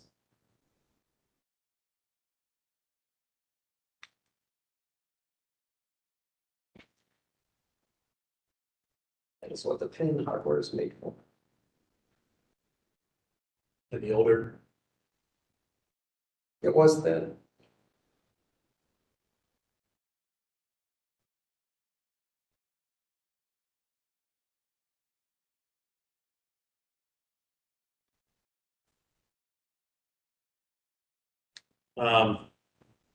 so for the applicant, probably hearing that the 3 window option is not provable right now. To amend the application into a 2, or you want to propose something else? I will have to speak with the homeowner as far as what she would want to do. Okay, and then as far as the door, I'm assuming same thing, either taking that information back to the homeowner for their information. 2 options for you. We could continue the entire application as it is. Or since we have no problem with the other windows, we could split this into 2 if there's a desire to get moving on those windows. I'm not sure what your timeframe, the client's timeframe is going to be. He's gonna want to be out there at once, to do it all at once. Yeah. Okay, so would you like us to continue the application, keep you on the agenda? Yes. Okay. Mr. Chairman, item GV 2402-014-791 Mohawk Street, I move to continue. I will second. Any questions on the motion? Those in favor? Aye. Against? Ayes have it, motion passes. Can I ask a clarification? Sure. So either 2 windows or 1 large one for the window. And then for the door, it would be either solid wood or wood with a half light would I be, don't think we're talking about one big window. okay. Keeping, It was brought up, but I think it comes down to what the details look like. We're not sure if it's going to look appropriate or not. Yeah. If So- if you could prove that that frame opening there is the original frame opening, then I'd go for a single if you want to. That'd be my take. perfect. Our guess is when they did the renovation work back in the 80s, they opened it up bigger. That's what it looks like. Yeah, it does. So I appreciate it. Thank you. Thanks. All right, on to item 7, GV-24-02-015, 523 South Fifth Street. Once you're all settled, you'll raise your right hand.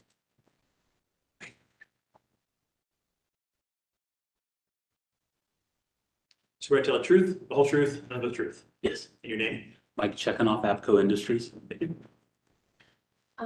This is a request for action for an exterior building alteration for rear deck.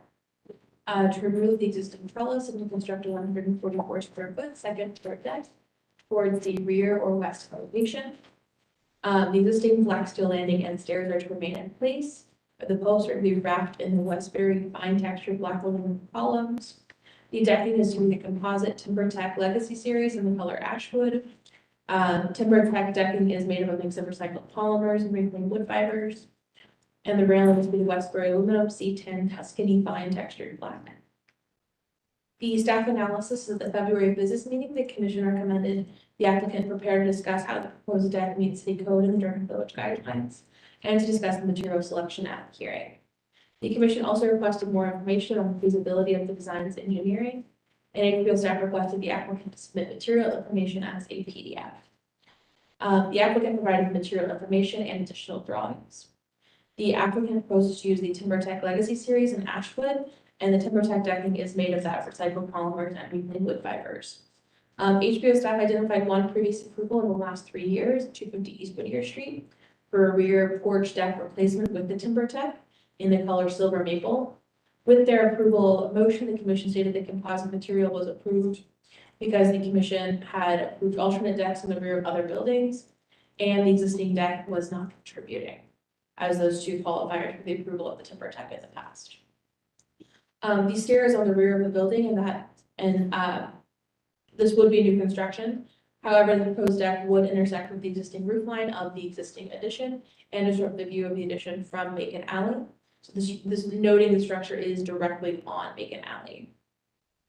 Staff recommendation is that staff recommends the commission continue the application to allow time for the applicant to revise their design to be more in line with city code and Durham Village guidelines.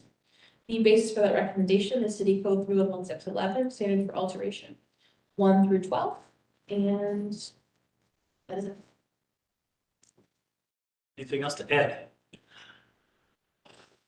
No, you probably should know that the homeowner lives in the second story and leases the bottom floor. There is a courtyard on the other side of that is part of the first floor lease. This is going to be a outdoor area for him on that second floor. Yeah.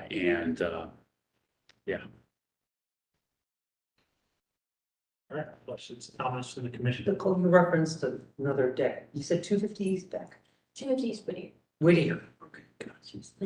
And That's- I do have that. I'm just trying to refresh my memory what that was.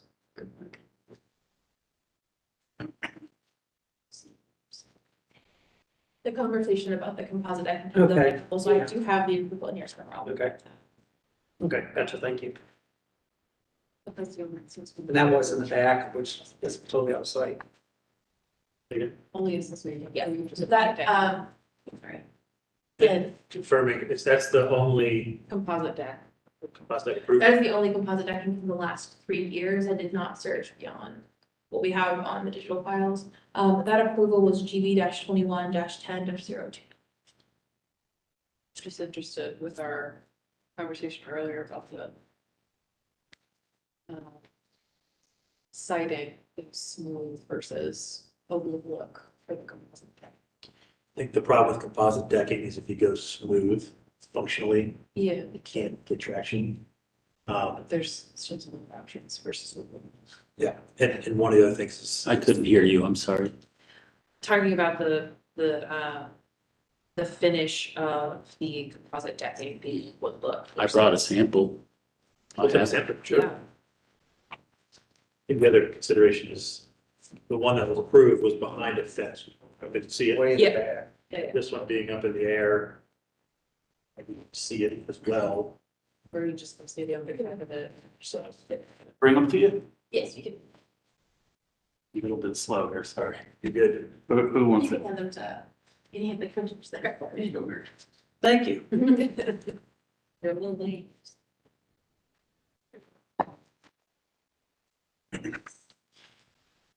That is TimberTech's highest line, the Legacy Series, and with the most, it's got a hand hewn top to it. They're, as you know, for interior flooring, they try to make it very authentic. It's variegated with multiple colors, extremely authentic looking.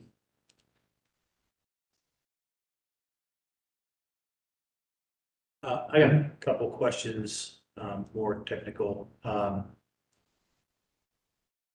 mentioned during the business meeting, the wall Mhm. that's there currently. Mhm. The initial business meeting drawing showed the columns, posts sitting on that wall. That's correct. I did see that now the application has a detail provided. Yes, sir. So is the intent to remove that wall? No. No, that wall is a block wall.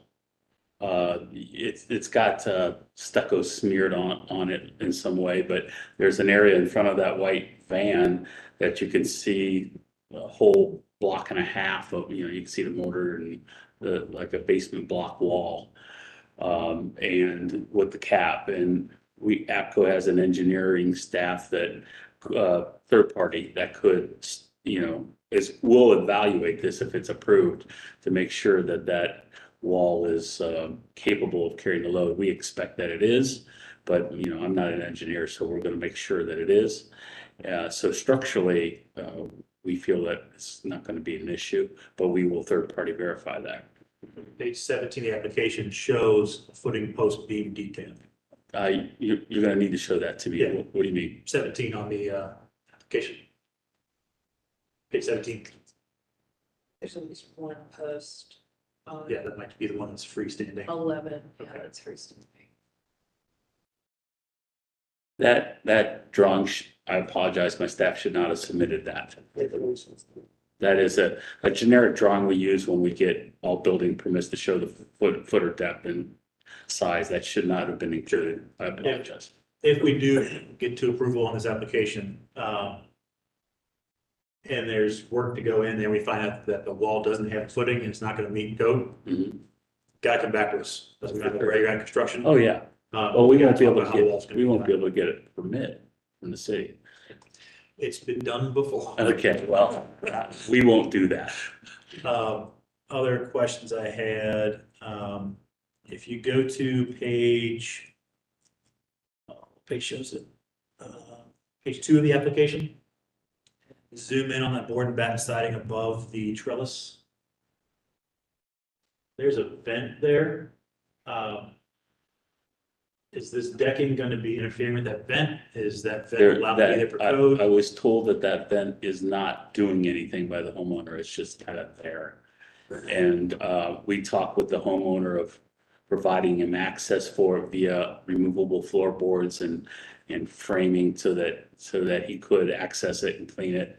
That to me is something that we can achieve in the field, with no impact on what it looks like. I just want to make sure it wasn't going to be a code issue and something was going to have to change. No, thank you for asking. Sure. And then I'm also assuming that underneath the current stair landing, there's 2 windows, so that's going to stay. It didn't show up in the rendering. I just think it Yes, sir. missed the render. Okay. Yeah, we're not getting involved in any windows or doors. Then my last comment or question is on page, getting into the renderings, page 10. I believe that's the rendering from previous time. It doesn't show any railing along the roof edge. I think that was an original Yeah. that we sent in, that the second one then replaced it. That wood showing railing across the face of the, Page 14, I think, is where it shows it there you go. not touching the gutter. There you Yeah. Okay. And the last question I'm going to have, last question. Attachment to the principal structure. Right now, we're showing columns along the outer face, but the other side, how are you intending to touch the structure with that? The other side, you mean against the house? Against the house, bearing against the house. I could do columns if the board would prefer that. We normally ledger, which will connect directly to the house wall. No? No, go ahead. Oh, I'm sorry. Connect directly to the house wall, flash it properly and minimal impact on the board and batten side areas there. Which brings up my main concern about this is historically, we've required pergolas and similar structures to be constructed with the condition they're structurally independent of the historic structure. Okay. With a visible gap to indicate the nature of the old versus the new. Okay. We did that. I remember somebody wanted to do a pergola right off the back of their house and we made them move it 6 inches off. That Freestanding. pergola is attached, the one that's on that building. And we wouldn't, You wouldn't have approved it? no, Okay, all right, so well, I think the whole thing needs to be structurally independent of we the would, building and moved off. we would have no issue in doing that. I just need to make sure the homeowner was okay with that. But we can make it freestanding and you said it, from my understanding of building code, we can't have any issues. I'm thinking through the design right now. The railing would protect the homeowner's foot from stepping through. So we should be okay in all aspects of this. I just don't know if a metal railings, that's another question. I'll say my last piece. Is the intent to replace the stairs that are there or to keep those stairs in place? We were building around it basically. So are you replacing the stair railing? No, ma'am, we weren't touching it either, so got into that conversation with the homeowner and he wanted to keep it. And to me, the railing doesn't meet code for spindle spacing and it's not safe and any of that. But he it's grandfathered in and I'm not touching it. So we left it. That is my main concern of attaching underneath the door with that lintel of the window below, trying to attach the deck, but if you're leaving the stairs there, then that's mitigates that. Yeah. So, I think the only other piece of table to Ned's point is railing choice appropriate or not. Just a lot. We've had metal railings, not this specific, we've had metal railings adjacent to Fetch Park. Santine's house. That was a cable. Okay, there's one over at the Little Auto House, which was Santine project, which would be That's his too, yeah. the cable as well, or is that? That's cable, yeah. This manufacturer, Westbury, kind of touts themselves as trying to be very authentic in their 3/4 inch spindle and a smaller top rail and smaller bottom rail. I think there's a picture of the total, more of a larger sample in there, which shows the 2-inch rail post as well. I think part of our issue is second floor decks, not historic things we've seen, they happen here. And so trying to put historic details in something that's not historic, it's what point do we try to go faux historic versus trying to make sure it's disappears visually. That's kind of what drove a lot of the cable rails on the second floor decks, is left it out to see. It's actually in roofs, not only that's. What brand of cable rail, do you know what manufacturer it was? Don't. Sure, staff probably helped dig that up in the application. My preference would be for a cable rail because it'd be more invisible. Horizontal cable rail? Yeah, that's what these are too, yeah. I have no problem installing that. It will be an upcharge for the customer that I'd have to get verified, but if you guys wanted to approve it based on that, that would be good would work for us. Are there any other issues with the application besides the rail material selection or just the deck in general? I just think that the deck needs to be moved out beyond the eave. Independent. Nicole, if this gets voted through, are you good with what needs to be done in terms of the details? With the deck being put back, supported by posts? Conditional approval. Yeah, so that's the condition upon approval that you're saying that the, deck needs to be full. Back? Yeah.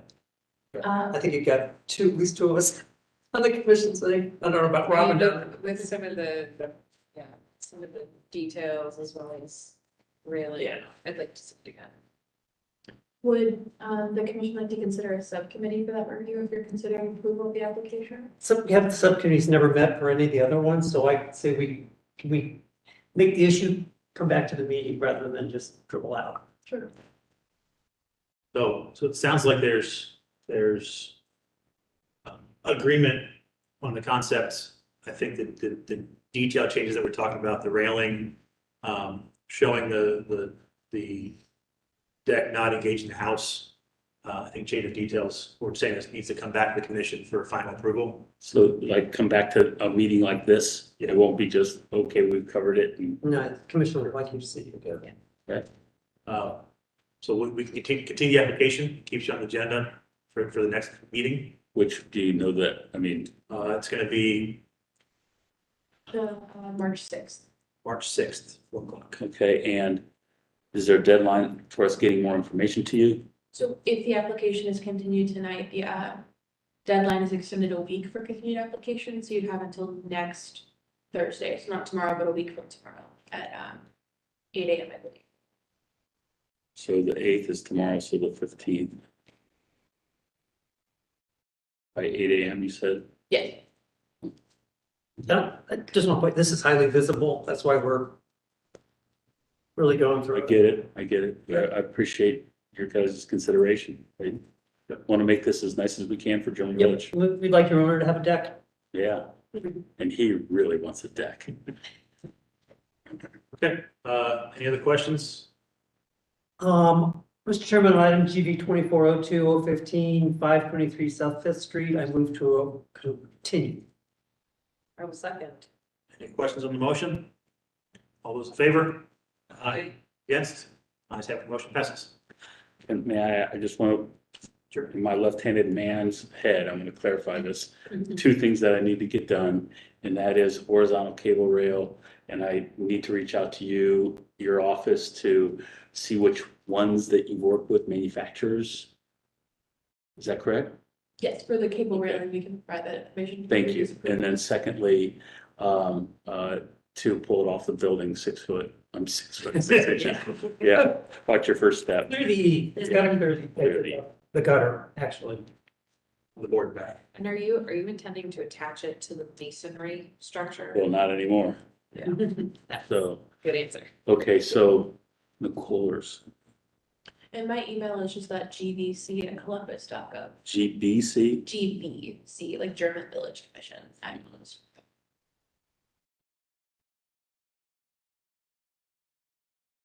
Thank you very much for your time.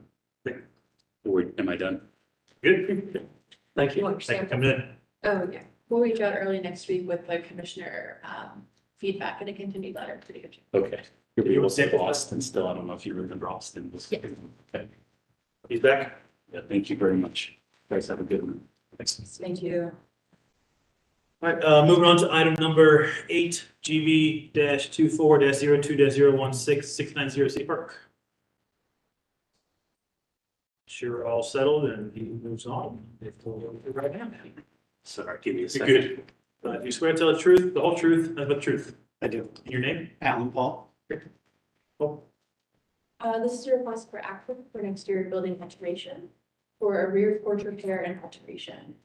To repair the substructure of the rear east porch by replacing and repairing joists and wood beams, to replace existing holes in concrete to support the beams, to remove old decking, and the porch roof and rail are to be reinstalled.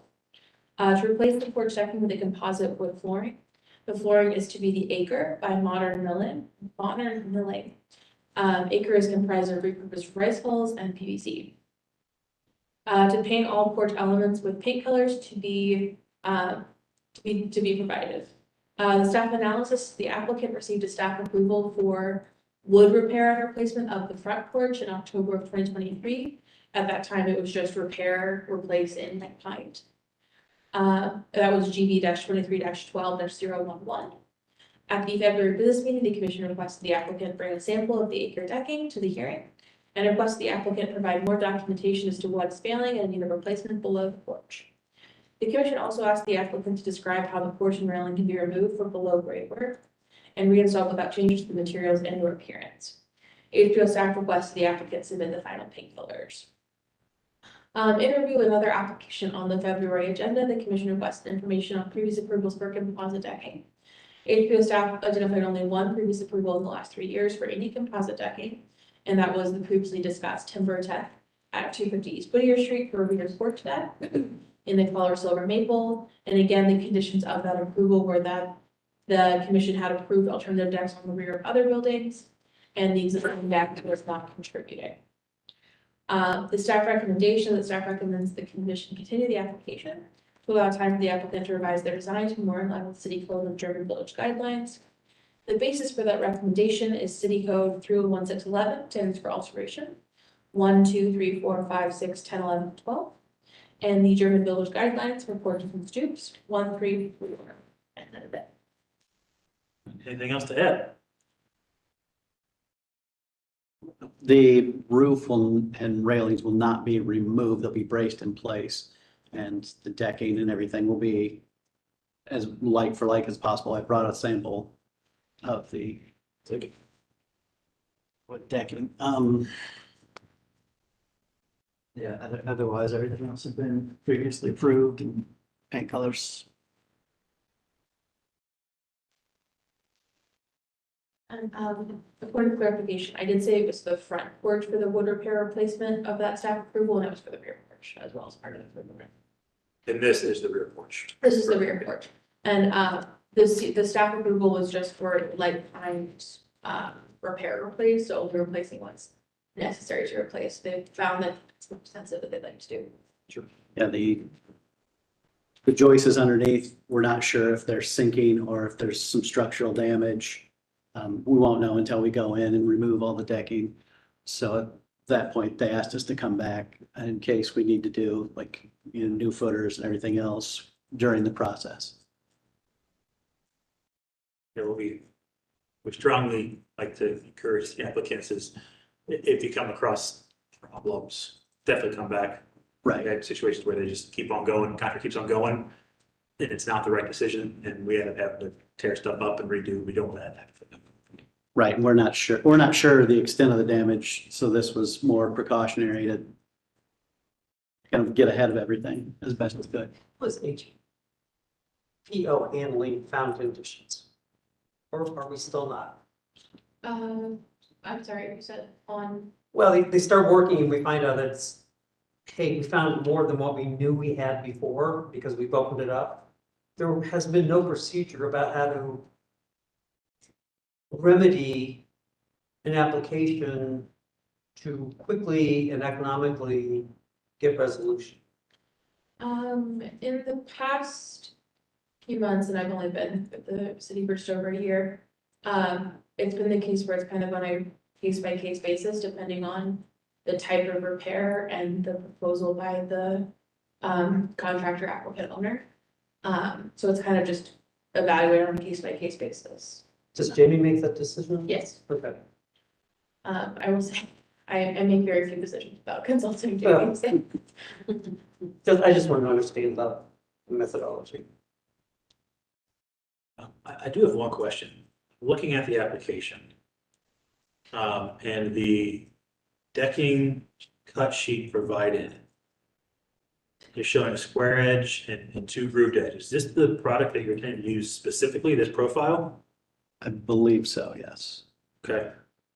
Because what they're showing is a 5.5 inch width. This is not 5.5. This is narrower, which is more in line with the decking boards that we see historically. Size-wise, it's appropriate. It's the right size wise. What I don't want to see happen is this is what we're looking at, this is what we're approving, and all of a sudden, that's what ends up going in. Right. If this is it, That, this stuff that, looks great. yes, we're trying to get an exact replica of what we have. I think this might be the, just looking online. It's hard to, yeah, Doesn't take us long to hold together. it's a ton of roof. That stuff takes a hit faster. Yeah. Okay. This is the acre porch boards, is what this is showing online, as opposed to acre decking. So it's a different product. So I would say that we look up, when you get back home, send staff the acre porch board product, Okay. which is the proper. Okay. I like it. No, it's nice, but this, yeah, this is what I was talking about, a kind of over exaggerated wood texture versus something like this. It still has grip to it, which I personally prefer. All right, I didn't hear it during the staff report. Looking at the pictures of the existing porch, Obviously, the railings, we said we're gonna come back, everything else is gonna come back. The skirting was the one question I had at the business meeting. So the bottom of the porch, the board that hides underneath, Yeah. that cut out and everything, that's what I'm coming back to. Yes. Mr. Chairman, item GV 2402-016, 690 City Park Avenue, and move to approve as submitted with the clarifications that, the decking will be acre porch board. The roof posts, railing, et cetera, will be independently suspended and supported and not removed and reinstalled. And the skirting will go back in place as to match existing. Second.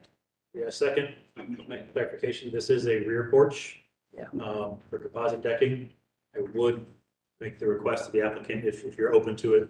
And our approval won't be dependent upon this, but when you get this installed, we'd love it if a couple of us could get a chance to see it installed condition and then come back in 6 months to a year and see how it's holding up. Just see if we want to make this something that we would approve on front porch decks perpetually. Yeah, we would totally agree with that. One other clarification, are you gonna reinstall the edge trim along the front? Would, There's a trim board across the ends of the boards. Oh. Page 7. Yeah. yes. Okay. Just clarification. All right, so we've got a motion, we've got a second. Any questions on the motion? All those in favor? Aye. Against? Ayes have it, motion passes. Thanks so much. Thank you for your time.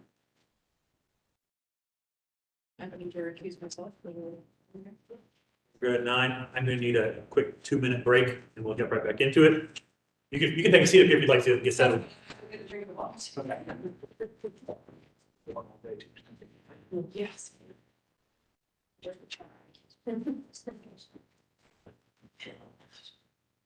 So, You guys will agree out. so you guys were.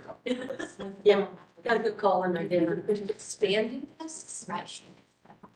So it just makes it 2 required. What will be required? 3. And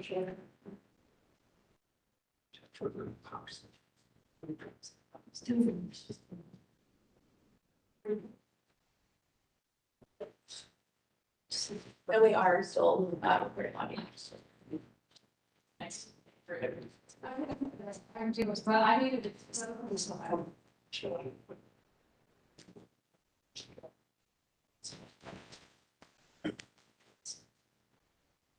I would just.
Board's all mine.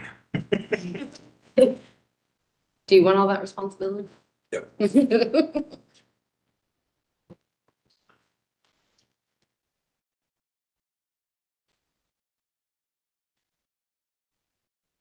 I'm excited about that product, deck product, or porch product.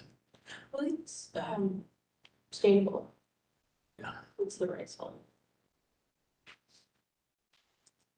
That'll be the big question, so staining it, how does the stain hold over time versus just gonna leave it natural, let it go.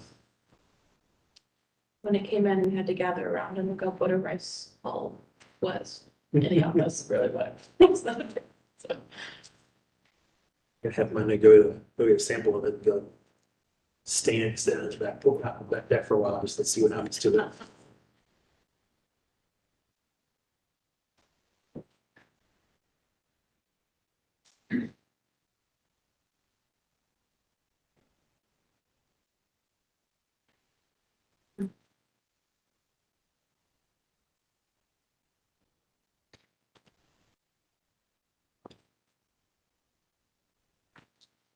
Okay. Yeah. Even this, I think we're making pretty good progress. Should be faster through this, but Yeah, get that one. that one kind of was a snag, Yeah. but the point isn't racing through, I guess, right? The point is getting it right. Every application that due diligence needs. Yep.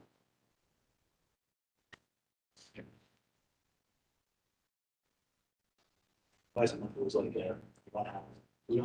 four applications. Oh, yeah, right. Well, I think most of the time, you probably don't have this many, right? I mean, Typically 12 to 18. Oh, yeah. Okay, well, more than, I think, that's. Especially kind of like coming into spring, Right, it kicks up as people kind of there, sometimes going. right, At the end of summer, it kicks up. It's not like all right. it's more bigger process. Some people in the winter, people take a lot of the Right, in the planning stage. January, December, January time turns, so people are maybe the holidays, not worried about this stuff. Right, yeah. Keep saying we're gonna bring our drawings in for 3 years and we still haven't done it. Yeah. Like me.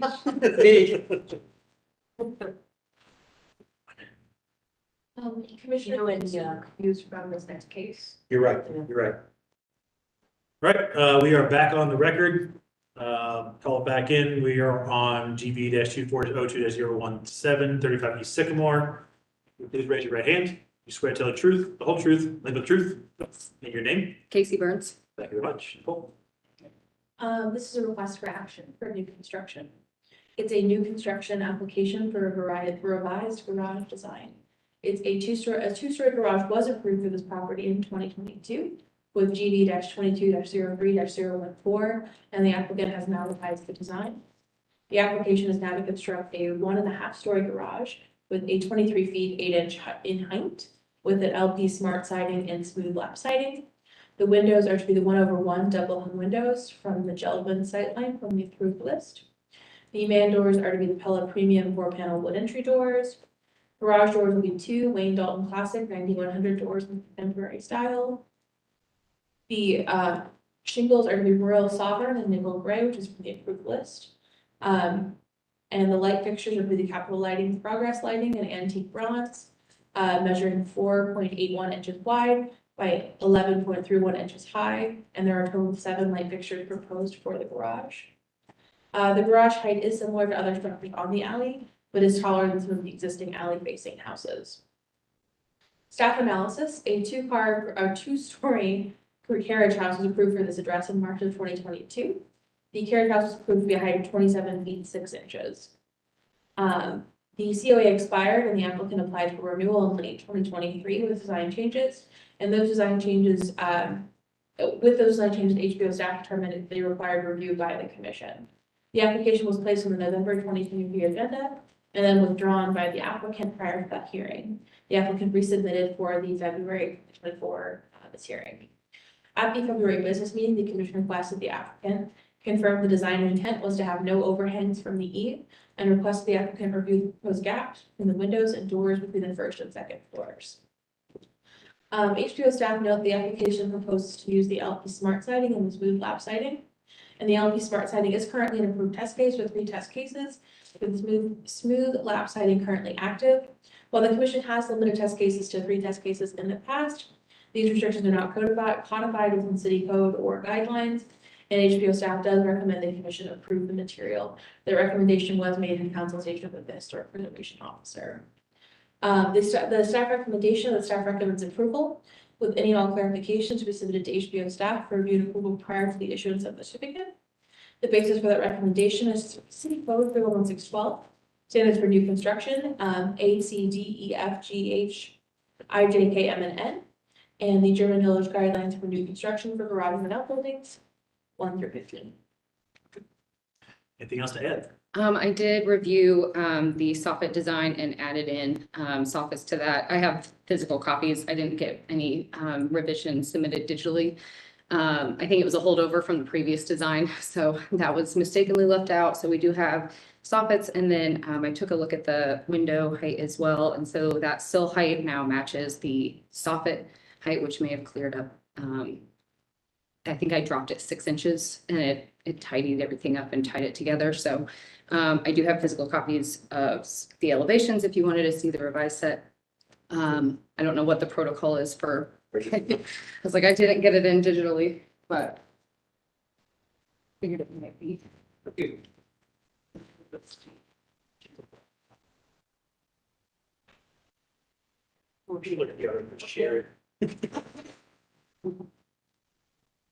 And then the only other thing is there's only one existing structure that it is taller than along the alleyscape. It's about a foot taller than one of them. The rest, it falls below the peak height. What's the height of the ridge? 23 feet, I believe. I have it on a note on the Yeah, and the previous garage was what? 27'6".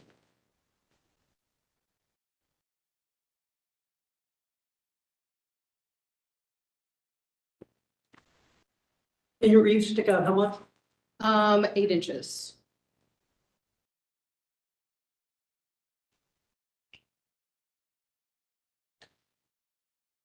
Your note 6 on your gutters falls out to match that existing house. Yes. House looks like it has box gutters. I know we have some photos of that. I actually don't remember that for. The photo on A102 looks like box. I looked up on Street View and it looks like box for the front. Maybe something fit in the back, but typically what we see is if you have box gutter in the house, face out tends to be what would be appropriate. I actually do have a note. I recall now that's a K style is what we, yep. And if that's what's preferred, we can modify to the K style. Typically, it comes down to if two drivers, what's on the house drives typically what's on the accessory structures. Makes sense. If it's box gutters, then K style has to be what's appropriate. And Okay. that drives your after tail detail. Okay. Straight cutters and perpendicular. Okay. So what's there, I think is okay. Okay. So I think we had wanted to match during the previous submission because the style of the roof line matched the existing structure, but that's all changed now. So K style makes sense. One other thing that we typically see, a lot of folks try to do vented soffits, and it's typically not something that we would see in the village. Didn't see that much detail on details. So We have I have a flashing that will vent the roof shingles, so I wasn't proposing a vented soffit. Is this that ridge, rolled ridge? Don't see it. Ridge roll across the top. Yeah. Don't think I got to detailing that yet, but not something we're opposed to. Is there a page in the guidelines specifically for the garages? No, but it calls out the trail. Yeah. I think it's page 83.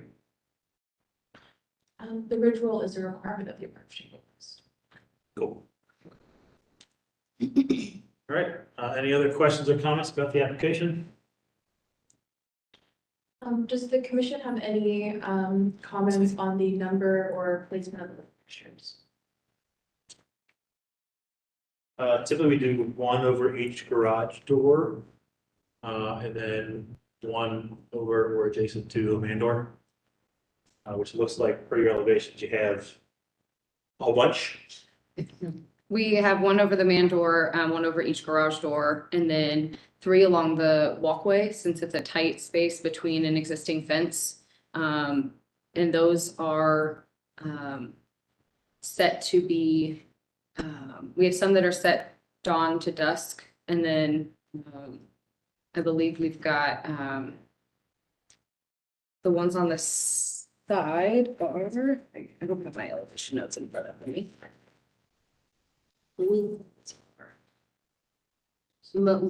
Motion sensors, so those won't be constantly, won't be on all night. So that would just be if you were parking in the back and didn't want to go through, or if you were taking the trash out. Because the trash cans are along that alleyscape, from the main house. And then the additional one on the north side is because that area is, a patio space. So we wanted to be able to light the patio space that would be between the, existing residence building, and garage.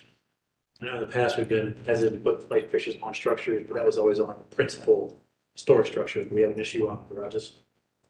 This makes sense to me to do it, but would you be willing to entertain, instead of surface mounted, wall mounted fixtures, small recessed LED can that goes up in that soffit? You can get it.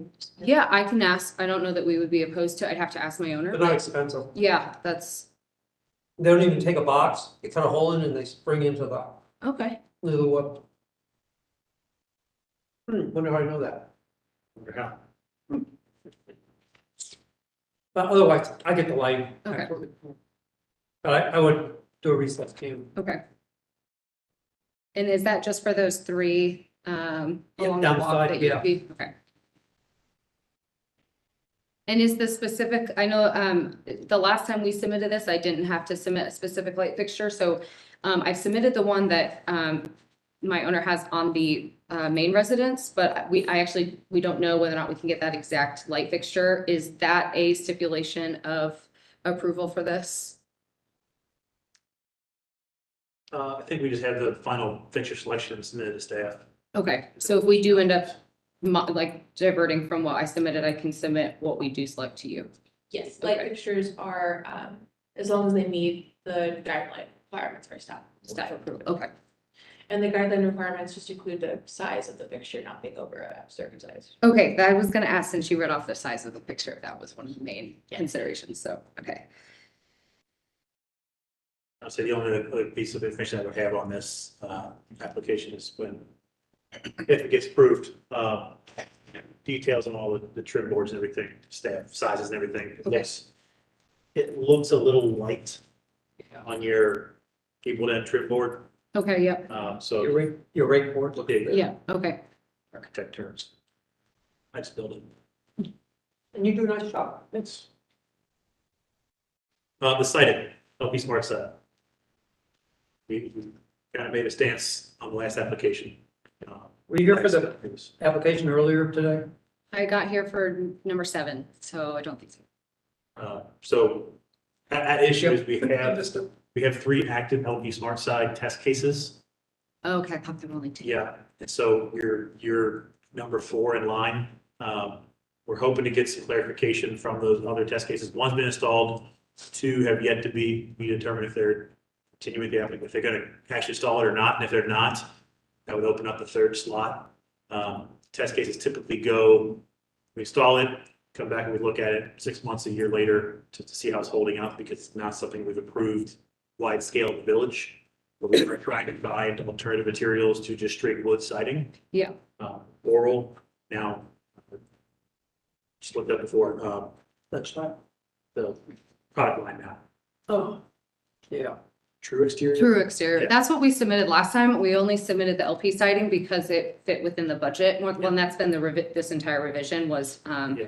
for budgetary needs. So I guess what does that mean in terms of timeline? Would the project have to be kind of on hold until we get that, or would we have to switch to boral in order to? Options are that are easily approvable are wooden boral, Okay, A or B. The LP Smart side, we want to make it approvable across the board. We just haven't had the test cases finalized to look at it. and you've already got 2 that are pending. So we One don't really. done and 2 still pending. Yeah, so there's not really a slot for me, because I was hoping to get one of the 3 slots. So, We're locking on 3 right now. yeah, okay. Cause yeah, I'm ready to go out to bid, so Yeah. I so don't want to, Yeah. put the project on hold, so, Yeah, I will say that if you switch it to wood or boral now and get approval, mhm, you've had that approval to proceed with whatever that product is. If you want to change it, want to come back to the commission, we can entertain the change. okay. It's just, Does it keep me in line for for the LP siding if I switch to Boral right now? I mean,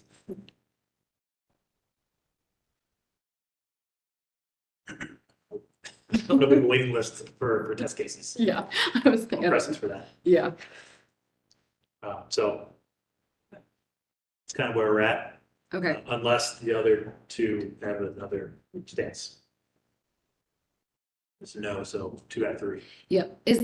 What's the best way then to circle back? So, because I don't necessarily have a construction timeline for this yet. We still have to go out to bid and go through that process. So, before we, actually start construction, what would be the process for me to come back, check in, see if there is a slot available to try the LP siding? Is that just reaching out? Reach out to staff, yeah. And is that coming back to another meeting, or would that be a staff approval? Just trying to understand timelines, because I know you guys, To get a slot, that would probably be coming back to staff, yep, or coming back in the meeting. okay. Yeah. Okay, So you're probably not looking for construction at least for another 2 months, right, maybe 3. yep, That gives you time to figure out what you want to do, or if a slot comes up. yep, Or talk to the owner about maybe a little more expensive siding to get it passed right. is another option. You Yeah. have time to do it. So we can approve the Boral now, That's what I'm thinking, yep, go with that, and then circle back and come back to us and say, hey, we want to propose this. Yeah. I think it'll still work with your construction. schedule. yes, yeah, that's what I'm hoping, so Okay. that works for us. And we did like the Boral product, so it's, Yeah. and considering all of the other revisions we made, it might still work within, the budget, so we'll figure that out. So yeah, we'll switch to the Boral for this submission then. Okay.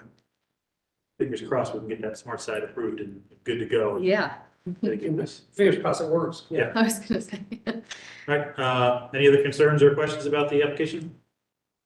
Mr. Chairman, on GB 2402-17-35 East Sycamore Street, I move to approve as submitted with the following revisions. Trims will be per, I believe it's page 83 of the guidebook, but I'm not sure, but ridge roll will be required as applied.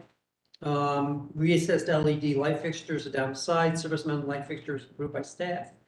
And the siding will be Boral Dutch slab. Any questions? Or is there a second? Is there a second? Second. Any questions on the motion? All those in favor? Aye. Aye. Against? Ayes have it, motion passes. Thank you very much, Thank you. appreciate it. Sorry. Do you need a copy of this back? Yeah, I can take them off your hands if you it's back to, Because I can also, I was gonna send a digital copy. We just need to verify that the digital matches. Matches that. One is bigger. Yeah. Thank you. moving ahead to item number 10, GB-24-02-018-767 Macon Alley.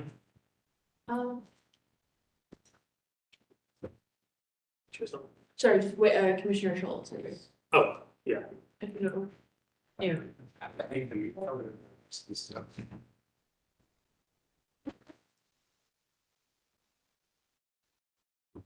So we make sure that that's what I thought it was. There we go.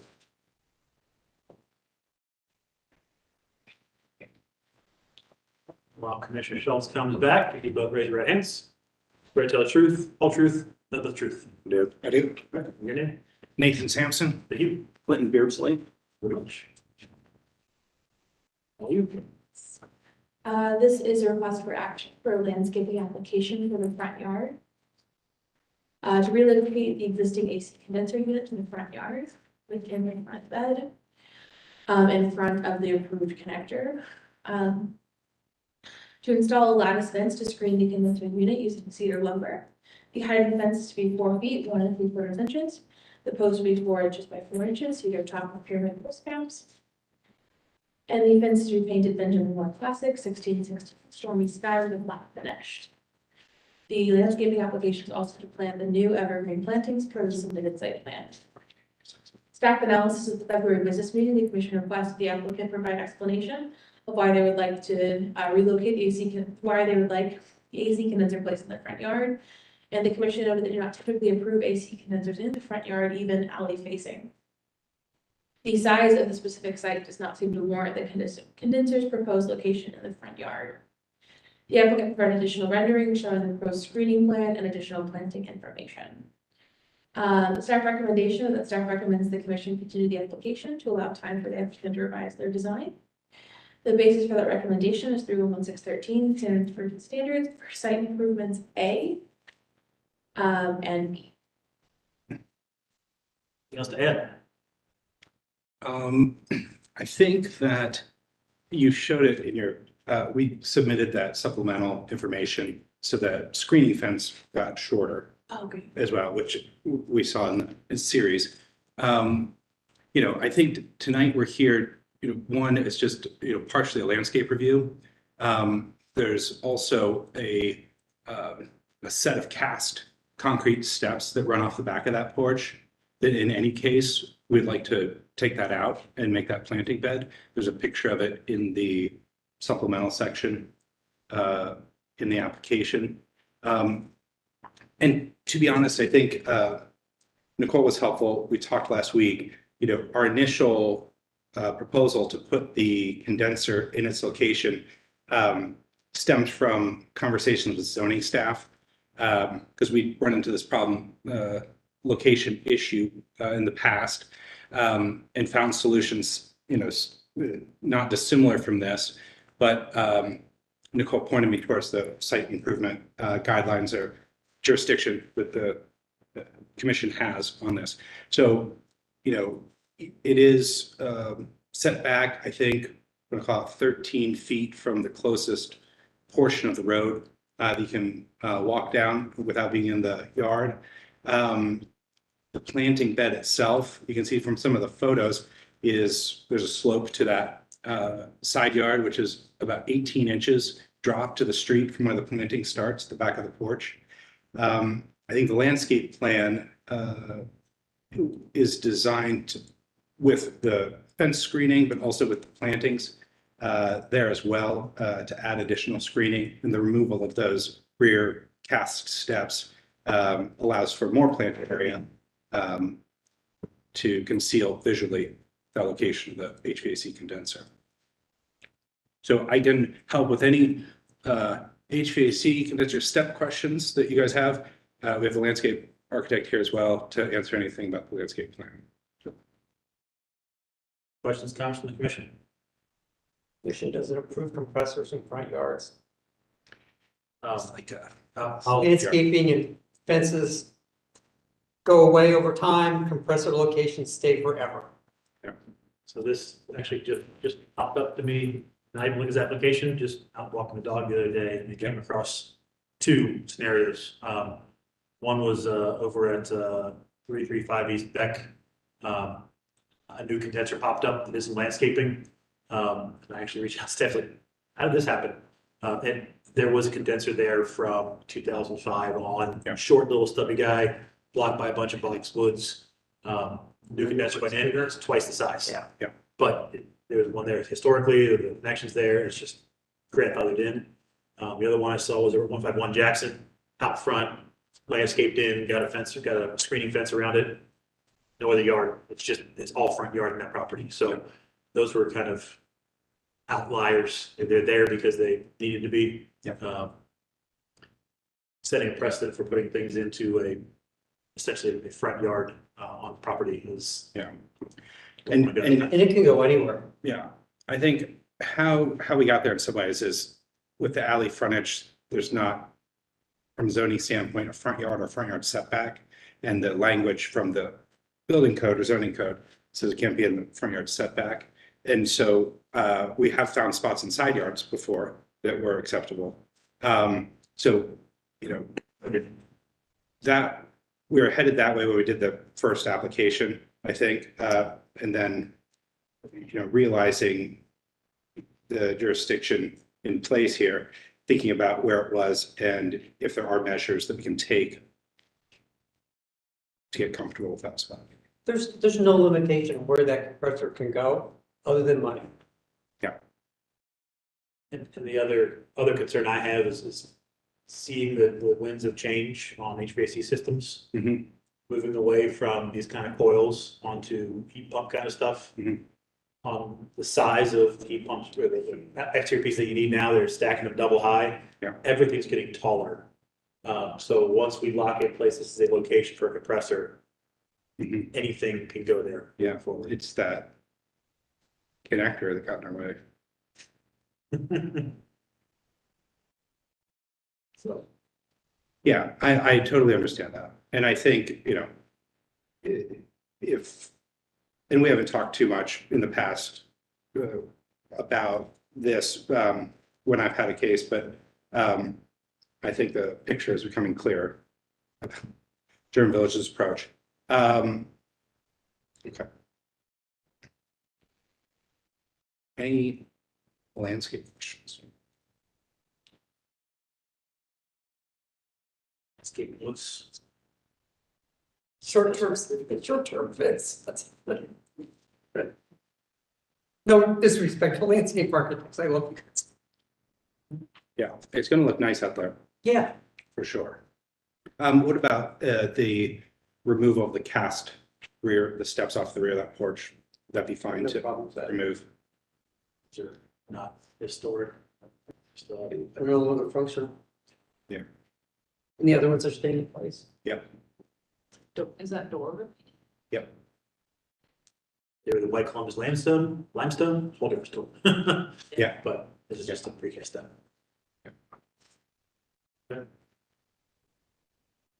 So would you like to remove your compressor location from your application? It seems like that is an obstacle for the remainder of our application. So yes.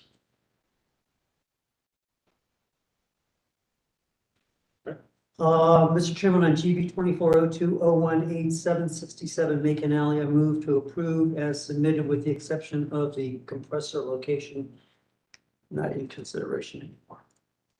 Second. Any questions on the motion? All those in favor? Aye. Against? Ayes have it, motion passes. There you go, Nice to meet you. Thank you. We're on to item number 11. GV-24-02-09, 77 Megan Alley. Record show the applicant is still here on the record. We have a number joining. You raise your right hand. Do you swear to tell the truth, whole truth, nothing but the truth? Yes, And your name? Nathan Flieger. Thank you. This is a request for action for an exterior building alteration for an elevated deck. To construct an elevated deck on the rear of the second floor of the 767 Macon Alley building, which was constructed in 1987. The deck is to be 12 feet, 6 3/4 inches by 8 feet and 4 inches, with a 3-foot 1-inch high guardrail painted or powder coated. To replace the existing windows and to enlarge the center window to accommodate a 6-foot 8-inch tall door. The new windows are to be the Marvin Ultimate casement windows in a 2/2 layout, and the door is to be a full light and swing door in pebble gray. Final materials to include black aluminum deck railing, true exterior siding and trim with custom color matches to match the existing colors, and an asphalt shingle to match the existing. To add a new dormer to accommodate the new door deck entryway, and to add a new downspout and relocate the existing downspout. Staff analysis is this application was previously reviewed conceptually at the December 2023 GBC hearing. The following is from the approved minutes. Commissioner comments. The commission was generally supportive of the roof deck being added to the non-historic structure at 767 Macon Alley. The commission cautioned that as the building was constructed in 1987, it could soon be considered historic due to the age of the structure being 40 years, and recommended proposing any changes to the openings before the structure was 40 years. The commission recommended that if the application comes as a request for action, the applicant would submit final cut sheets for all products, including railings, doors, windows, light fixtures, and paint colors. And the commission confirmed that as they did an approval for the chimney to be removed. They did issue an approval for the chimney to remove the 757 Macon Alley. The chimney could be removed, and the chimney removal was administered under review of the approved connector. HBO staff does note that chimney removal was incorporated into the previous approval and has already been issued for the applicant. At the February business meeting, the commission requested HBO staff alter the language used to describe the deck to be an elevated deck, as the proposal as it is now is no longer for a roof deck. And HBO staff requested the applicant submit final material selections, and they did submit updated drawings specifying those materials. The staff recommendation that staff recommends approval of any and all verifications to be submitted to HBO staff for review and approval prior to the issuance of a certificate with the following conditions. And that the staff recommending condition being this, the asphalt shingle should match the existing and be from the approved shingle list. If the existing is found to not be on the approved shingle list, applicant should select a similar shingle from the approved list and return to staff for that review. The basis for that recommendation is City Code 301-611, standards for alteration, 1, 2, 3, 4, 5, 9, 10, 11, and 12. Anything else to add? No, you covered it with the name change to elevated deck. We did also submit in this round additional information with building section, construction plan of the deck, just to understand that better. And the proposed windows, color and trim. And so, yeah, I think the matching of the roof, the roof, I can check, but we can work that out. I think the roof was redone at some point since it was built. So I can probably get the spec for that to check. It was not, I don't think, in the last 2019, as far back in our digital COA files go, so we'd have to check the file and confirm the right shingle. Okay. Yeah. One question for the commission, based on the last elevated deck conversation tonight. Rail selection. That is visible, but it's a good question. So it's down to the 1.5 inch square posts and a 3/4 inch pickets as opposed to hefty one that we saw earlier.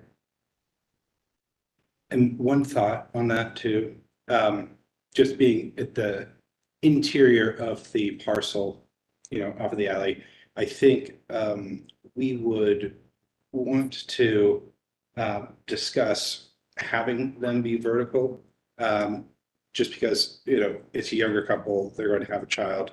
The horizontals are always something that comes up in conversation with that. It's just a fact of life. So I think the verticals in this case, it seemed to be appropriate for its place and time, but that's also a consideration that's just in my head. And I was gonna point out, it's kind of encapsulated in the backyards, but. Yeah. My only concern with a metal aluminum rail like that, if I want to change the color in the future and paint it white or something, I can't. It doesn't hold. Yeah. I mean, your owner ought to be aware of it, that's all I'm saying. It's like aluminum siding. Yeah. Yeah. If it's wood, you can do whatever you want to over the future. Mm-hmm.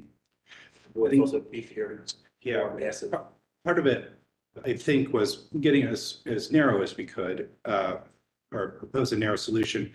The second part is for most of the experiential aspect of this, the black does go away a little bit more.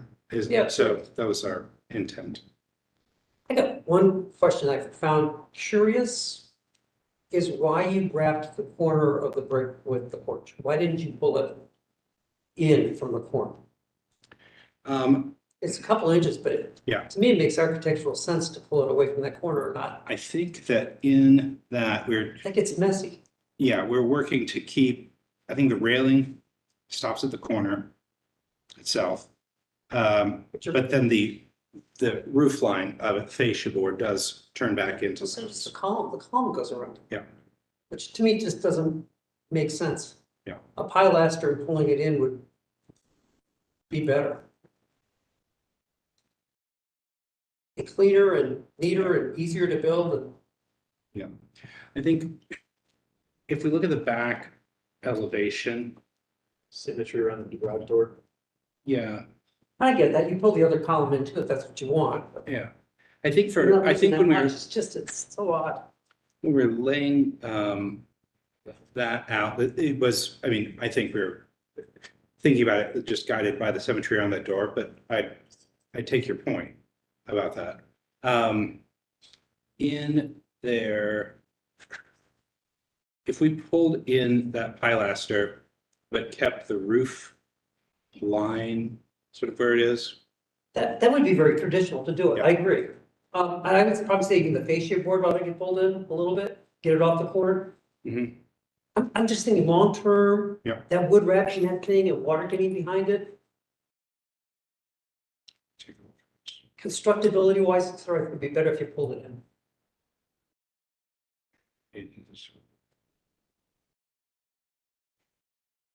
Let me ask this question then too. You could keep the roof deck the same size, just Yeah, right. I think that was pull all fine. the supporting structure in. Yeah. Yeah, I think that's where I'm at. I think that that could be an option. Let me ask you this question though. Could you get away without the pilasters? Oh, it looks better, but yeah. Yeah. I think the pilasters define the space. You're talking about a roof deck? Yeah. The Or space below that elevated is, deck. is big time. Yeah. Okay, yeah. The deck. Yeah. The space underneath that is just as important. We're not Right. talking about And that. those do offer that definition along the wall. They define the corners and Yeah. stuff, architectural. Yeah. Yeah. Okay. I think that space below it, what Yeah. none of us are talking about, we're all, No, I agree. I mean, I think having them helps, like, just the experience of that space, define it. I think that we could probably detail that where we pull that in so it does not overlap the corner. We pull I think it, it just be better. I do. And just out of curiosity, and I didn't look at the section. Take a look here. Well, I did, but I didn't for what else. I think the earlier conversation about attachment to structure, I think that in this case, I'm not worried about it. It's a newer. It's a new structure, right? That's not an issue. For now. Your inside trim on the inside of the first level, is that gonna go across the back too? go across the back, like where the beam sort of deep fascia is. Like Yeah. under the roof. Well, I mean, Fascia. pilaster, because I'm just thinking how you're gonna define that. Yeah. I'm getting into this more than I Yeah. should, but Yeah, no, that's a good point. And. is that it all, should. that's nice space Yes, underneath. it should. I mean, Okay. that line should be carried through as a Yeah. data. Yep, Yeah, okay, I'm just, yep, I agree. yeah. I think it's more as a patio with the roof over it, not a deck on top of it. Yeah. That's kind of what I Architecting out over there. I am. Yeah. I can't help it. Any other questions about the application? I just have one comment on that section that you provided. It's good, except we do make one note of, coverage smooth hardy panel. Just revise Where did it, hold on, page 15 of your application, okay. that big section. Where, okay. Where do you, maybe it could have been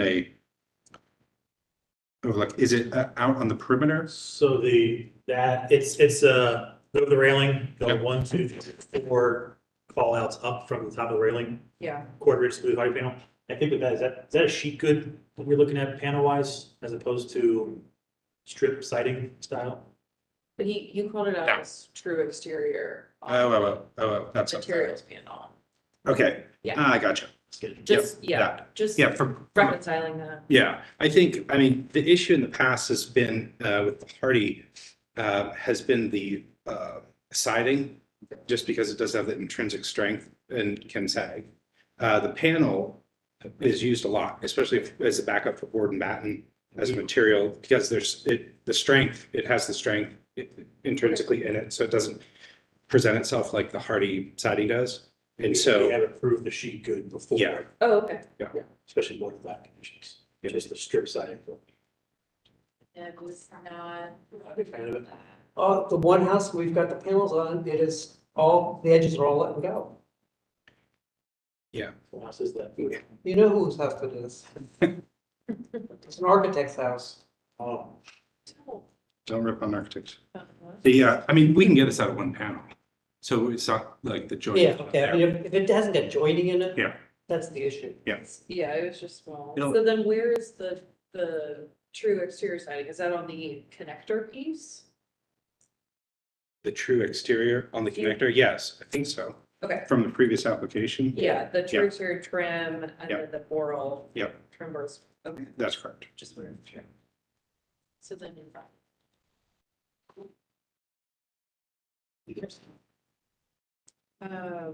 And then you're running the downspout through the deck. Mhm. Interesting choice, but That's, it's just. it can be a pretty, Interesting. like, easy thing, like, we'll let it run down so we're not getting a knuckle in it. Yeah. It's just interesting. Any other questions? All right, you're done. Is there a motion? Just. Yeah. Include moving the pilaster over in your, okay, just checking. Item GV 2402-019, 757-67, make an alley to approve as submitted with moving the pilaster in associated roof structure to the south off the corner. You're all set with your Boral question? Was there anything else? I think that was it. And that's it. Is there a second? Second. Any questions on the motion? Those in favor? Aye. Against? Ayes have it, motion passes. All right, thank you. Thank you. All right, I'm moving on to item number 12. Cheers for the rest of the night here, looks like. GB-24-02-020, 874 Mohawk Street. Let the record show the applicant still on record. This is a request for action for an exterior building alteration for rear porch repair and alteration. To remove the existing cedar decking and replace with the composite decking. That decking is the Timber Tech Pro and Ashwood. The Timber Tech decking is made of a mix of recycled polymers and reclaimed wood fibers. It's also to remove the existing wood railing from the east elevation and not replace that railing. The rail on the south and north side are to remain. The staff analysis at the February business meeting, the commission requested a staff investigate previous GBC approvals of the Timber Tech composite siding. And as has been previously discussed in this hearing, there is one previous approval for the Timber Tech Pro in the color silver maple. That approval was GD-21-10-029 and was approved on the conditions that the commission had approved alternate decks for rear of the deck was on the rear of the building and the existing deck was not contributing. The porch at 874 Mohawk Street is non-historic and non-contributing. The porch addition were approved for construction in 2001. So therefore, HPO staff does recommend approval of the porch deck replacement based on the conditions of the previous 2021 approval. It meets the two conditions that were set in that 2021 approval. HPO staff do note that the railing's existing condition matches the 2001 approval, and therefore the proposal to remove the railing is a design change.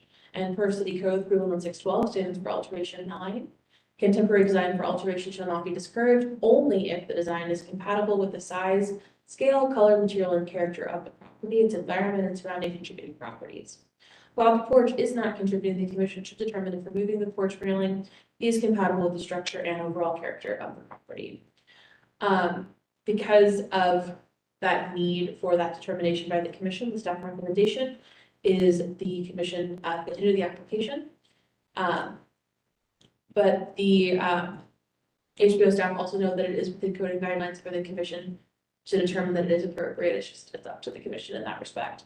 The recommended condition is if it is approved, staff would also support the applicant retaining the railing and replacing the railing like for like as existing. The basis for the recommendation is City Code Rule 1611, standards for alteration, 1, 2, 3, 4, 5, 6, 10, 11, and 12, as well as item 9, or 31611 9 should also be on this list. And the German Village Guidelines for porches and stoops, 1, 3, and 4. Anything else to add? I think just a note about the railing, with the height of that back porch, the railing is a bit odd. one, and two, it's certainly not elevated enough to require anything. So the proposal is basically that the porch deck needs to be fixed.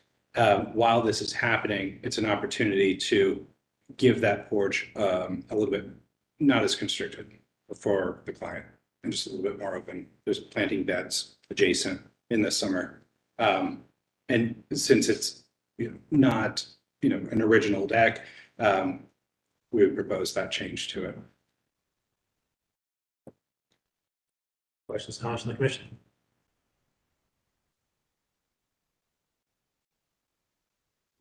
We'll say that the boards there are already white boards, not original, so that's a problem with material.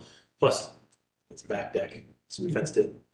Any issues with the railing being removed? No. Say I've seen porches, store porches in the neighborhood that don't have railings in the rear. There's a front porch, wonderful story. Yep, in my opinion. All right, Motion? Mr. Chairman, on GB 2402-020874 Mohawk Street, I move to approve this. Second. Any questions on the motion? No. Those in favor? Aye. Against? Ayes have it. Motion passes. All right. Thank you, guys. Sure. On to item number 13, GB-24-02-021, 769 Mohawk Street.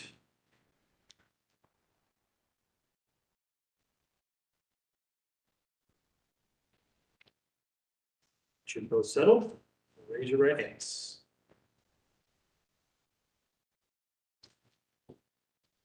Stands for the.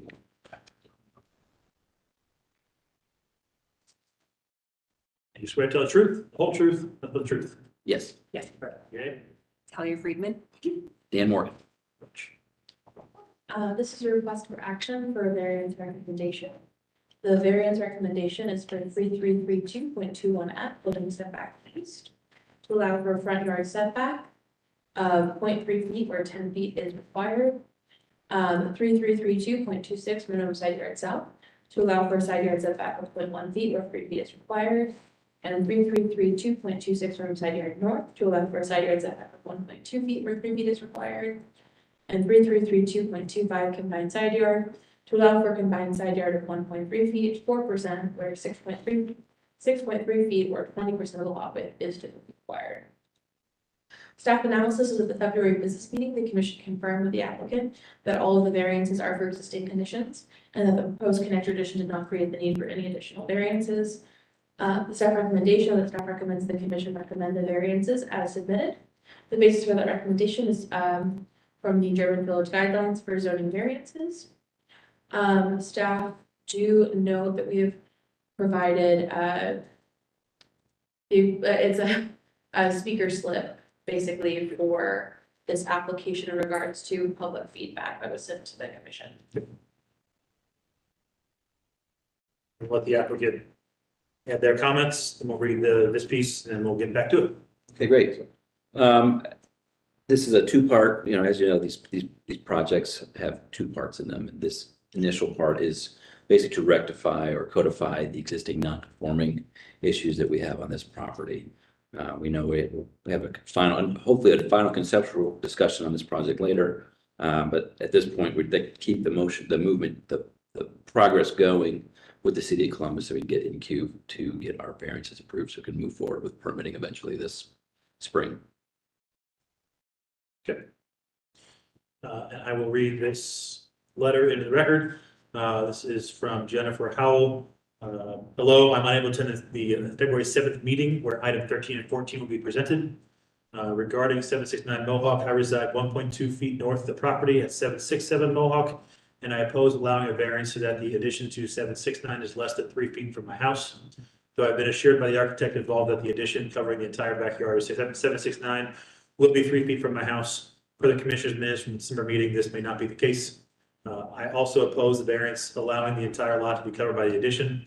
I'm disappointed and sad that my kitchen window and sunroom window will be in effect boarded up. I'm not overstating the negative effect losing this kitchen window will have on my quality of life and most likely potential resale value. I truly hope the project at 769 can proceed by configuring the necessary fourth bedroom into the ground floor's existing 1,290 square foot space. Sincerely, Jennifer Howell, 767 Mohawk Street. We can put that into both applications. We can do that. Yes, I'll include it as a comment on both. Yep. And I will make a note, the one statement that she made there about the setback, since we're talking about variances right here. The 1.2 foot setback, for the record, is the existing condition of the existing property. The addition, as shown on the drawings, is set back 3 feet from the property line, driven by fire code stuff. That is correct. So it's not, the addition is not encroaching on the 3 feet. That's just what's currently there on that one. Correct. The variances we're seeking have no bearing on our project moving forward. Would you like to speak anything in that letter was stated? We can get. We reached out, Tal speaks more to that, but we did reach out to Ms. Howell and shared with her the plans that noted, pointing out that we are not building any closer to our house than the existing lean-to porch addition. The existing addition is, in fact, we're stepping our addition further back at meeting city code for that. I think at our last meeting, we talked when she was here about when we turned the proposed addition to allow more natural light to shine through onto her property. That seemed to be amenable by all. I really have no more to add on that. Questions, comments from the commission? Open up the floor for the variances right now. These are all existing conditions, right? Yes. Yeah. So do we want to go ahead and make a motion on the variances? Sure. Mr. Chairman, on item GV 24020221, 769 Mohawk Street, I move that the commission recommends the variances. Second. Any questions on the motion? All those in favor? Aye. Against? Ayes have it, variance is recommended. So we'll just jump right quick into item number 14, GV-24-06-022. Once again, 76 Mohawk Street. Let the record show the applicants are still on the record. And also let the record show that the letter from the previous application from the neighbor will carry through into this application as well. Yes. This is a conceptual application for new construction for an addition connector to rebuild the existing porch addition on the existing foundation and to construct an addition on the rear of the house. Access to the existing porch addition will just be rebuilt. Also, this which will require the slope of the original to be altered, and there'll be a new standing seam metal roof. To construct an enclosed porch connector from the proposed addition towards the existing garage. The porch connector is primarily glass walls and windows. The connector does not physically connect to the garage and to construct a privacy fence in front of the addition connectors. The staff analysis is this application was previously reviewed conceptually at the October and December 2023 GBC hearings. The following is just from the approved December 2023 GBC hearing minutes. Commissioner comments. Some commissioners indicated that they could not support any structural element that touches the primary structure touching any structural element of the garage. The commission referenced a similar application where the applicant was allowed to build the addition to be close to the garage, but final approval was given when the design had the structures not actually touching. There would not have been a physical connection between the garage and main structure historically. Some commissioners suggested that raising the ceiling of the garage to accommodate a door or entrance near the addition was a concern. Commissioners were divided on if the addition should be moved closer to or farther from the lot line on the street side. Some concluded that moving it toward the street would allow for more space between neighboring structures, and others provided that keeping it in a proposed location away from the street allows for the addition to be less dominant on the street. The commission concluded that design was closer to being in compliance with the code and guidelines, but major details still needed to be worked out. There were some additional concerns over the massing placement of the addition, and the commission encouraged the applicant to work with concerned homeowners and neighbors to finalize their design. At the February business meeting, the commission requested a close-up drawing or rendering of where the garage and connector meet. And the commission also requested staff attempt to locate the previously issued COA for a similar connector piece that did not connect fully to the house and garage. The applicant provided updated drawings and a close-up rendering of the area where the garage and connector meet. And HBO did identify a potential COA meeting the description of the commission for 36 Lansing Street, where a porch was added between the existing house and garage to allow for covered walkway between them, and the COA for that approval is in the materials package. HPO staff does know there are some differences between the application and this application. Staff recommendation that staff recommends the commission offer design feedback that can be utilized by the applicant to further refine their proposal for review at a future DPC meeting. The basis for that staff recommendation, noting there is no action required, is City Code 3111611, standards for alteration, 1 through 12. City Code 3111612, standards for new construction, A through N. The German Village Guidelines for additions, 1 through 5, and the German Village Guidelines for new construction, 1 through 15. All right, anything else to add? Not much. I think we're all familiar with the proposal now. Mr. Thiel, I think you were not present at the last conceptual review. No. It's nothing to remember. So I think our next steps here are to get a little bit more feedback from you guys. We need to develop a preliminary cost review for our client to make sure this project makes sense. But before we're doing so, we want to make sure that we get these details on the right track so we know what we need to plan for moving forward. If all goes well with feedback from you guys tonight, we'll work to come back later this spring for final approval with construction drawings and details for review and vetting to make sure that we meet the intent of keeping the historic fabric intact. The last time we were here, we talked a lot about, the breezeway versus an enclosure, and is it attaching, is it touching? And we left that meeting with the impression that, well, just don't touch it. That was kind of underscored to us in closing thoughts from the commission.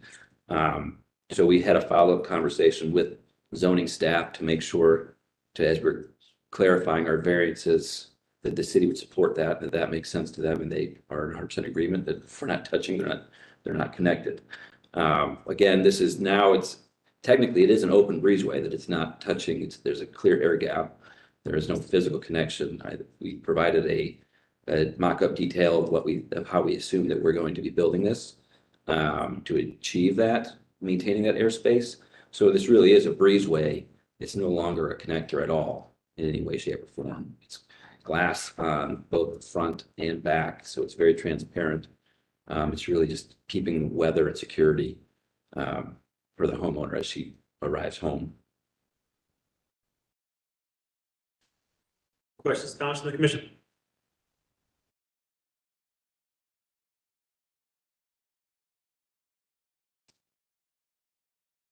I'm afraid to start.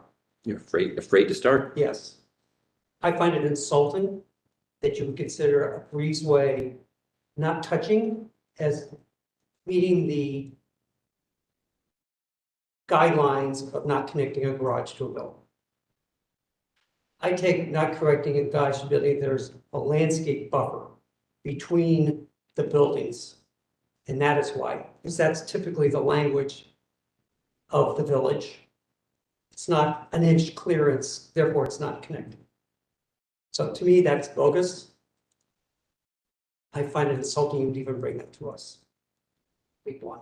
I appreciate your bluntness. With all due respect, this was recommendations by this commission. And I think you took it too literally, but that's just my thing, because it's never been our intent to say 1 inch means it's not connecting. I hear you. That's like, I'm gonna hit you. That is literally what was discussed, 1 inch.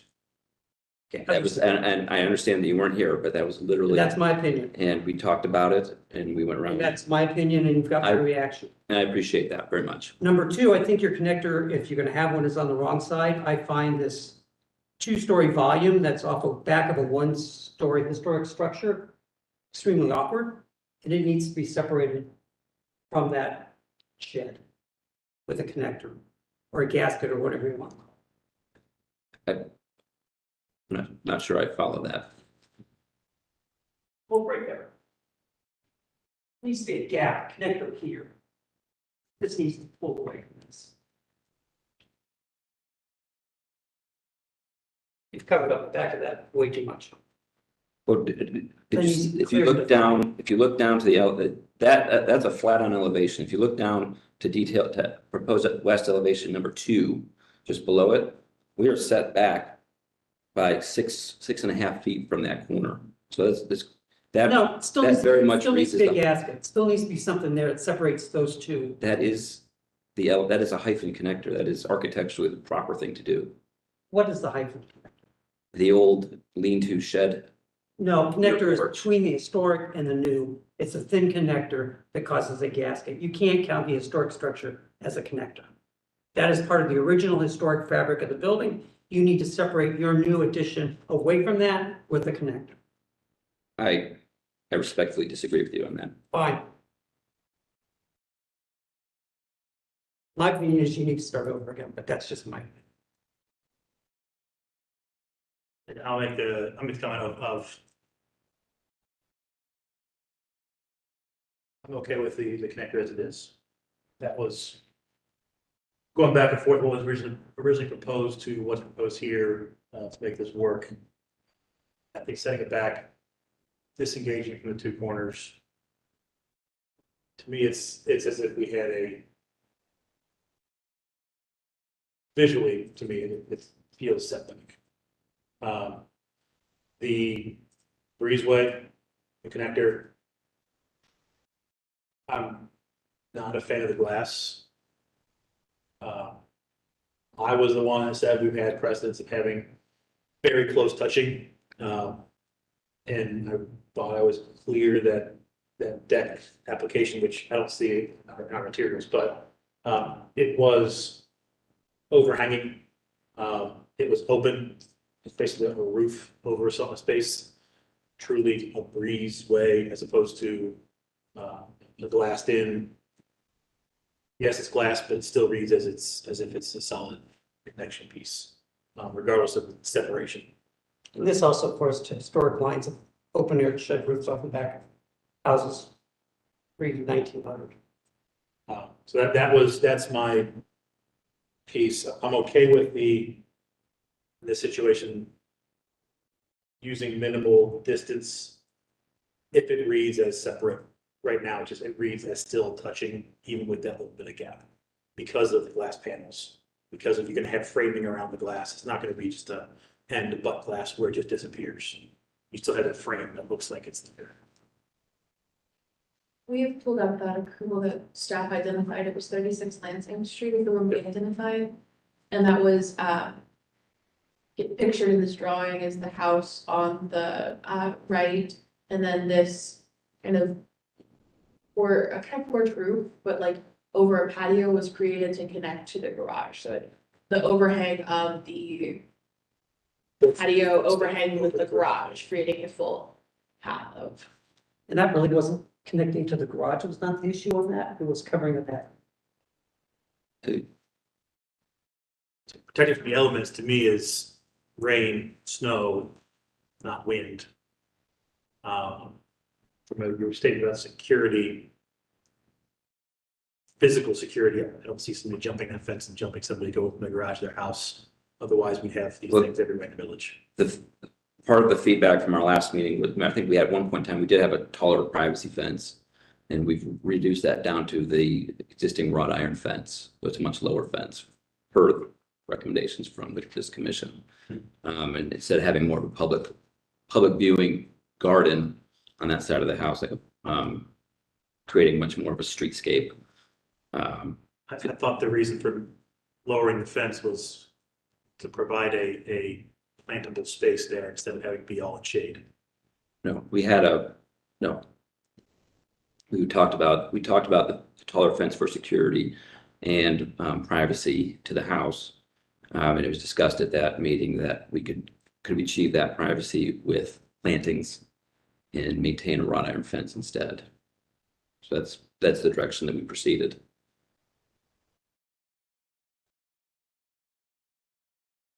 I think that through over the past several months, this proposal that we've been working on with our client and with you all, I think we've come a long way.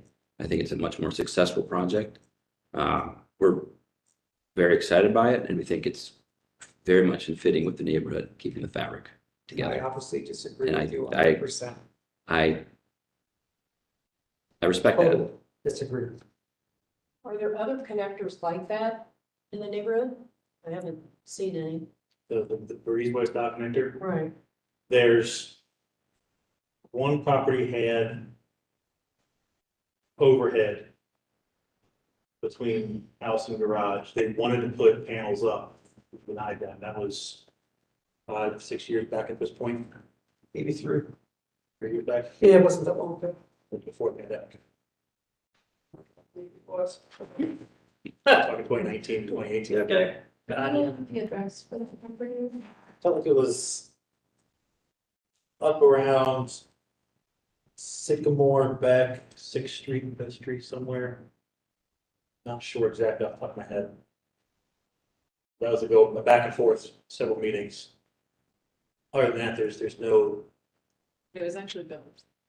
There are numerous, existing. there are numerous new garages that are being built and connected to historic structures. So we have been allowing it to go garage to historic structure. We have not been, I would ask where those are at because we have not. In the German village? yes, I could.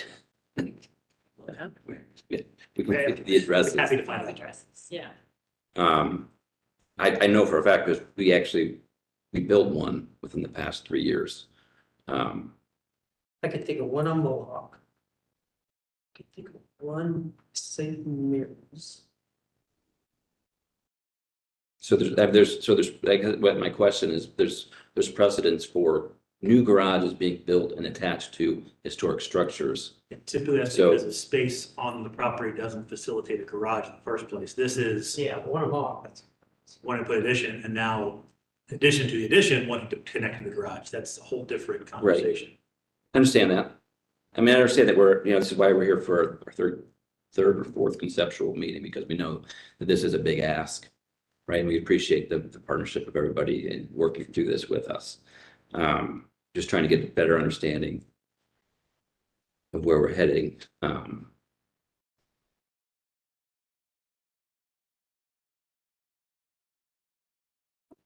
Places where I've seen a glass closed connector, usually two properties tying two houses together, two structures together. Or in addition to the house. And I know we talked about the connector piece before in the guidelines and all the bullet points about that. Right. The Blake doesn't one, I say- think it was, we got two, it's,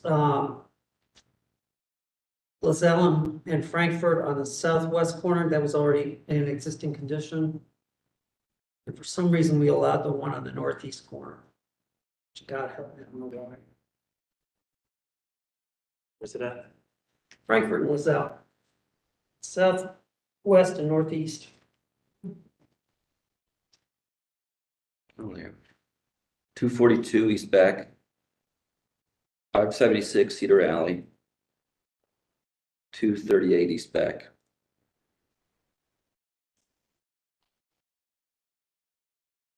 What was the 576? 576 Cedar Alley. See.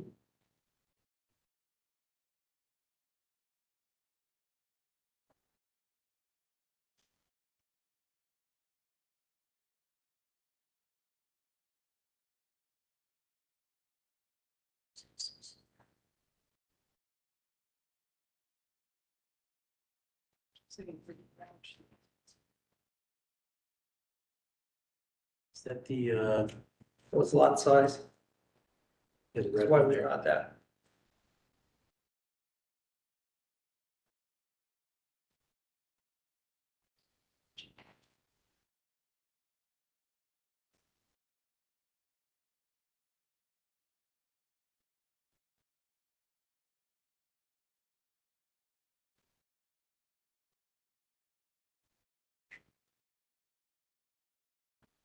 Is it 242 East Beck? Yeah, 242.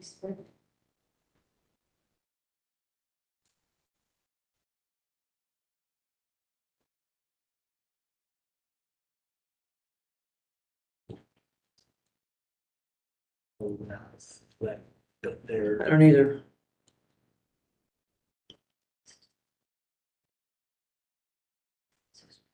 Can't remember what was there before.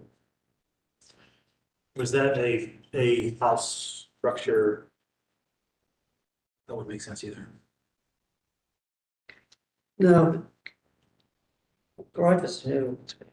And the third one you said? We did 576, 242, 238 East Beck Street.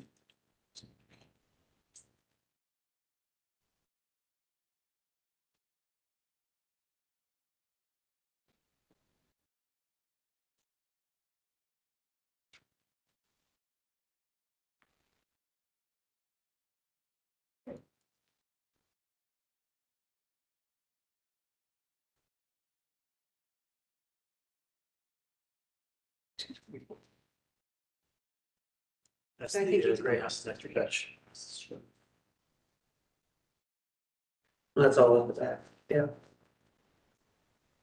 That's been there, really for my time.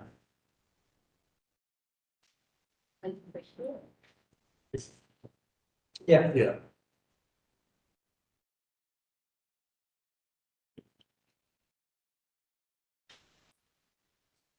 Can't speak to that, that's way before my time. That's an Minnesota. Yeah.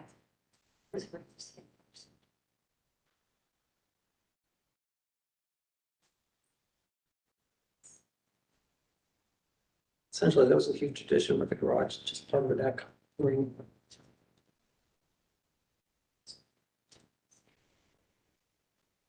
We've got a house, yeah, that's the colonial one, that's the, what should be the living room is the garage down on, what is that one?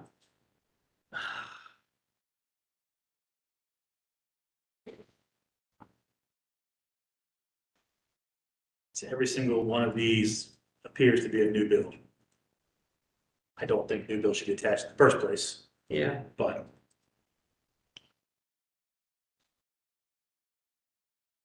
What is that?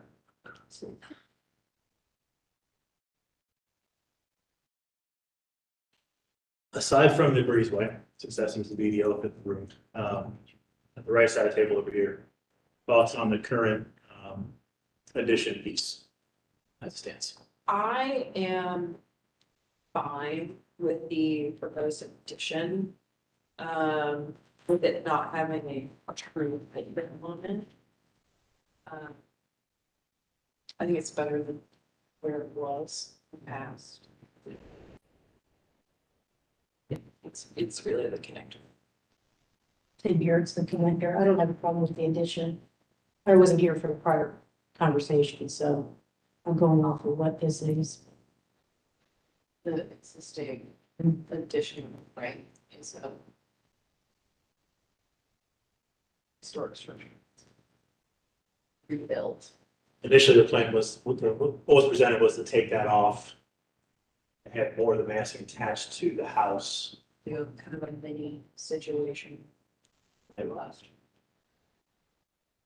And by maintaining the historic shed roof piece, using that as the connector was the conversation we had. And the benefit of that was a lot more light to go through to the adjacent property.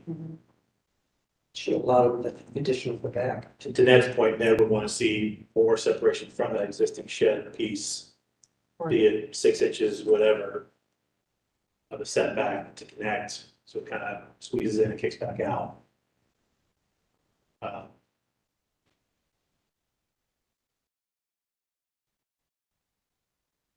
Just use lot constraints for that reasoning, which. Yeah. Yeah. But So the ultimate attached garage in German Village is 182 East Columbus Street. The garage is actually built into one new build house. That's how some of these other ones are.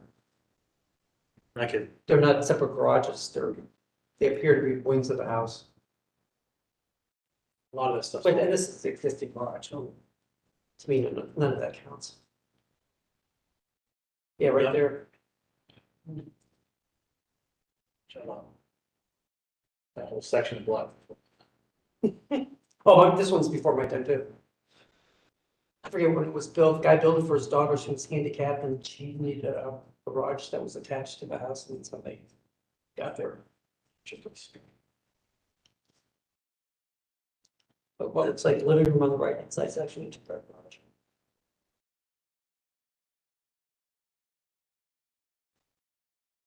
Oh, I do have one question. Don't remember seeing it before, not to say it wasn't there, but on your 1.5 story addition, curb mounted skylights.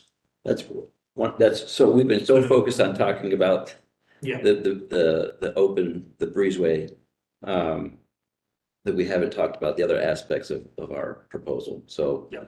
that's one thing that we would like to talk more about. If we can put the breezeway to bed. Put it aside. Know that we'll have more discussion on that. Yeah. But the other aspects, It stands currently on the breezeway. I understand. It's probably wouldn't be unanimous. So I'd love to talk about the other aspects of this proposal. Sure. To get some more feedback.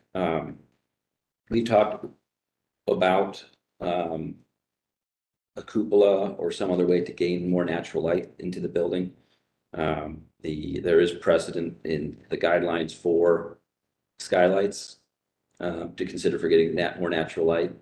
We took some pictures around the neighborhood of similar instances. We think that it's fitting for this simple addition to get more natural light in the core of it. But love to get some feedback on that. Put on the skylights, low profile is always the preferred option.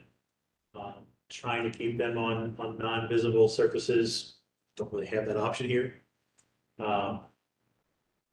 We're used to seeing them too.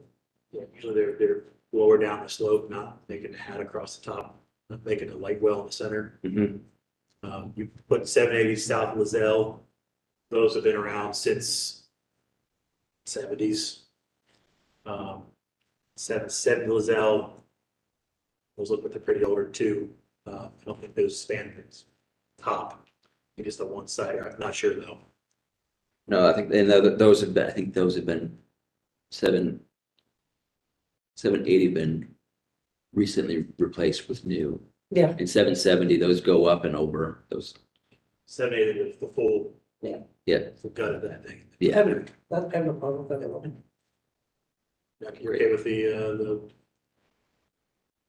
Skylights? Yeah. Yeah, they just need to move the whole building west.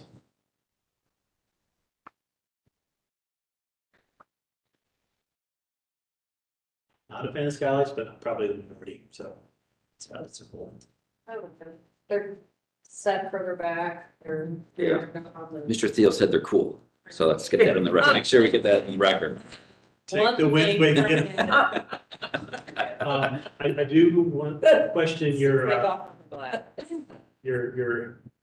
half-story window up top there. We typically see it more of a rounded arch, or it's more of the squat. Okay. Just doesn't speak to the typical detail we would see in the village. The windows. Don't want to find, I just feel like they're proportional, seem to be off, it's too squat and wide compared to. It's a new addition. That's fair, that's fair. If that's the design intent. So we're showing on this elevation, there are those windows. Yeah. We're going back and forth. I think some of the windows on the house, I feel like they maybe have been replaced, or maybe, is there a couple grids on it? One of the transoms. Transom, that was it, and it was stickers.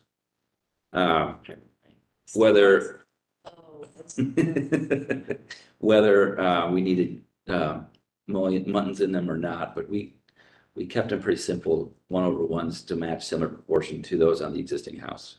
That's something is moving forward. There's details and proportions that we want to look at as we get further into it. I like the proportions and the details of the addition. That piece. Even the rebuilt portion? Right,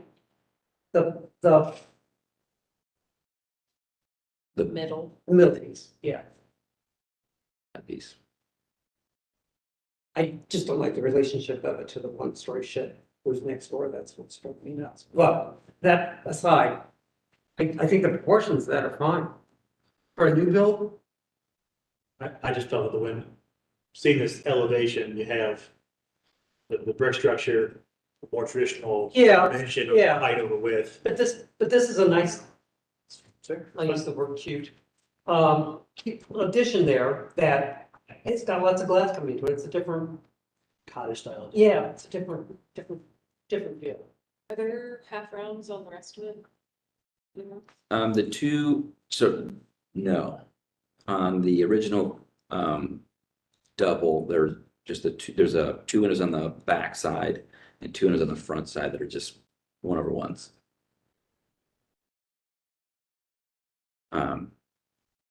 That's, in design that you're starting to come up with that elevation. It felt like it needed some kind of a folly up there, and an event just didn't do it. The idea of bringing some more natural light up high in that space is going to make it for a really nice space.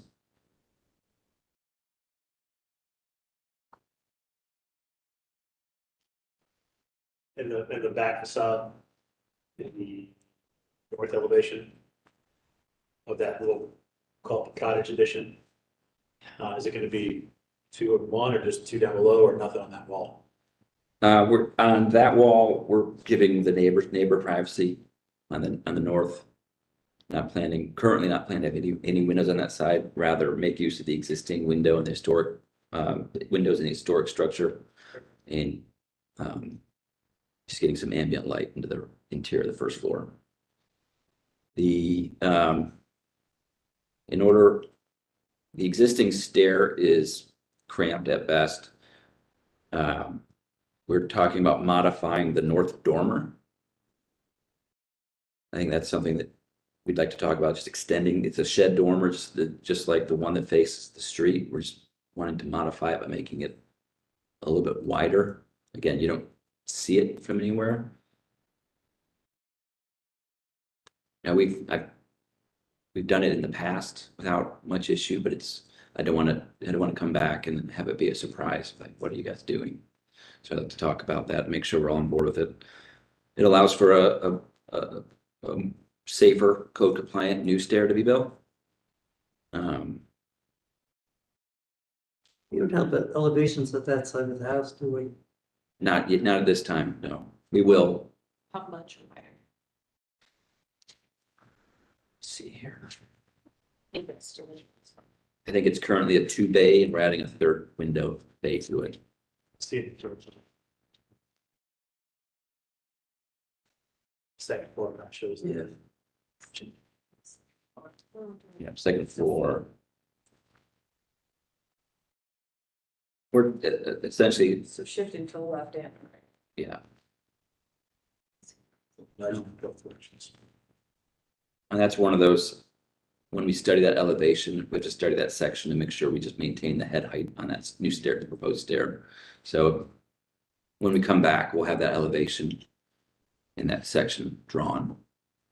Is that left move of the dormer just really driven to get more light into open below? It doesn't seem to be driven by the bathroom. That's an added, yes, it's an added feature. We figure if we're going to be up there modifying it, we can It's not. get a little extra light into that core of the house. Aside from footprint wise, usable space isn't providing No. anything. But it's open to the. The bathroom below. Yep. Interesting. The second floor bathroom, is there glass across the top of that wall? We have some design ideas on that. It'll be pretty fun. It's a design secret. Okay. It's going to, it will allow light into that second floor bathroom. Yes. How exactly it's going to happen, Mystery to us all. I will We're gonna say get clever with it. hesitant on extending dormers, historic dormers. Mainly because it's function driving the form. But it's not. I mean, it's the floor plan you chose is what's driving as opposed to fitting the needs into the space. So I'm not sure there's not another option of layout up there to make a bathroom fit with the existing dormers in place. The existing dormer is small. It is. Yeah. The dormer to the south facing Columbus is a generous dormer. I think it was a bedroom at one point in time. The other dormer to the north was solely for I believe, a closet and a stairway. Mm. So it's pretty tight and that stair's pretty steep. I mean, in theory, So the form, I think the function really is driving the form on that. And using that east dormer just to provide light below, and in theory, that east dormer could be given to a bathroom and taken some of this closet space. You can make a bathroom on that east side of the house, leaving plenty of room for stair potentially on the north side. Trying to fit the stair and the bathroom on the west side is really what's driving you the need to push the dormer out. The floor plan choice is driving the dormer expansion, not fitting the floor plan into the existing space. I follow you. That's my only. Because even on the first floor, that could be shifted over so that at least that right side of the dormer doesn't. Because it's moved over to what, about a foot and a half or something. That's what that looks like to the right. And you've got plenty of room beside both of them. The master bathtub is shifting the front room so that it all fits with it.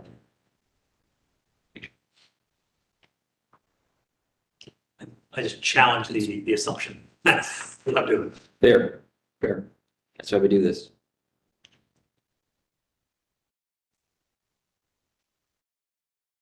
Less cost to the client. Is that a slate roof up there? The existing roof is slate, correct? Yeah, trying to cut into slate roofs is always a slippery slope. It's a slate. Slippery slope. No. Hmm. Typically I said no, it's a slate roof. Yeah. Any other design things you want to look at while we're here? Feedback on? That was really it. I think you provided a lot of good feedback, and I think we're going to have some more exciting conversations. And I just want to reiterate that the addition that you're putting on the back reads as a separate building. It really does. The height. And to me, that should be in the plan too, and that's why I'm saying it should be pulled off. So that on somewhere. To try to see what would meet Ned's goal. Are we talking about taking that building as it is, how it sits, kicking it out a certain distance to have the basic walls I and mean, pull it back in? reads as an ancillary building. Are we talking And I'm not saying I don't like it, I do like Right, it. so I understand what you're saying, but I think that if we draw that up, I don't think that it's going to result in an elevation that the commission's happy with. I think it's going to look very forced and extremely busy because that porch, the lean-to porch, which we're reconstructing, modifying slightly, is acting as that hyphen connector. So how much are you reconstructing? Pretty sure Did it's you- the entire thing. Have you seen it? You should go see it. It's holding on for dear life. Yeah, I was gonna say, I remember it, it's pretty bad. So why are we not tearing it down? The initial plan was to tear it all down. And we said it was historic, but No, we were saying that if they kept the footprint of it, rebuild it as a footprint, use it as the connector, as opposed to obliterating it, so they attaching. didn't go with the philosophy of it's structurally not sound anymore, we want to demolish it and build something else. Because that would have gotten you. Is the original conceptual in here? The original. Our That was the original intent, and Yes. we talked at length with that, and I'm sorry to bring this up. it's okay. It's okay, we're just. It's conceptual, Yeah, right? yeah. So we did have that idea, and it was deemed that we went back through the Sanborns, which we don't have in this submission. Pretty sure it was disingenuous to the historic structure that was there. That was 70s, I believe. I can't remember when that original structure was. The lean-to is older than that, Okay. and it Yeah.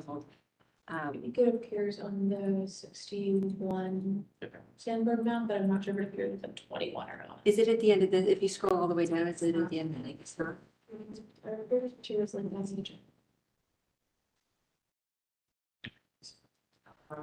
You when that first meeting was that we looked at this?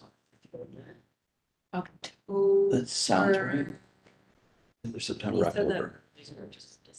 I think I got it. Here we go. That's this map.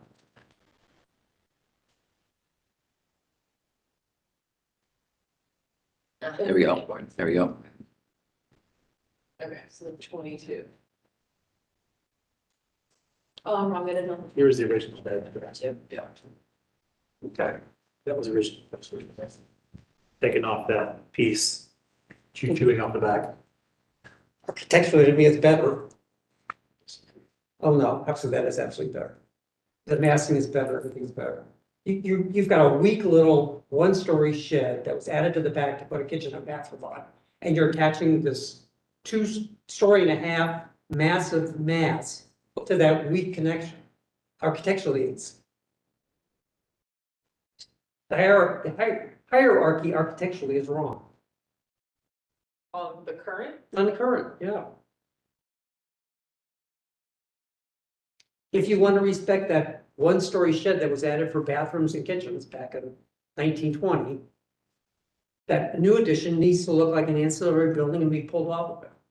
It was originally added as a porch, and then later on, I don't know when this happened, but later on, it was filled in, it was Yeah. enclosed and then added Yeah. as a bathroom. For storage or whatever.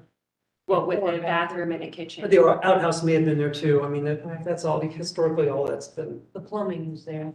yeah, the outhouse was there. And they turned the outhouse into a bathroom. That happened next door to me. They reached out with a wing to capture the outhouse, and then they said, hey, while we're out, we're gonna close the porch and we'll put the kitchen. It was 1920s. I'm not saying it's not historically significant, Well, I will because say it's that, developed and where it's at, it's just, I will say that since the first iteration, we have two new faces and somebody here who wasn't iteration. So that I think you were at the first one when this. I think I was at the first very one, yeah. first one. not at this one, it was at the No, first one. not this, with the- not this one, the first one, the Yeah. larger. And I think the only thing that stopped it was the Step down. fact that we could make a case for tearing that off the back. Yeah. You wanted to add trim board and this, that, and the other, and yes, it wasn't subservient in the plan. Was also, I think, one of our comments was that it wasn't tucked in and. Excuse me.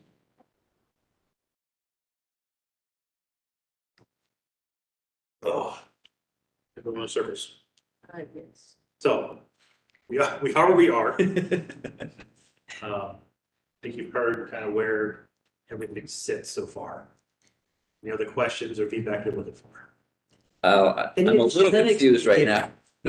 Being honest, I'm a little bit confused. I'm not sure how best to proceed because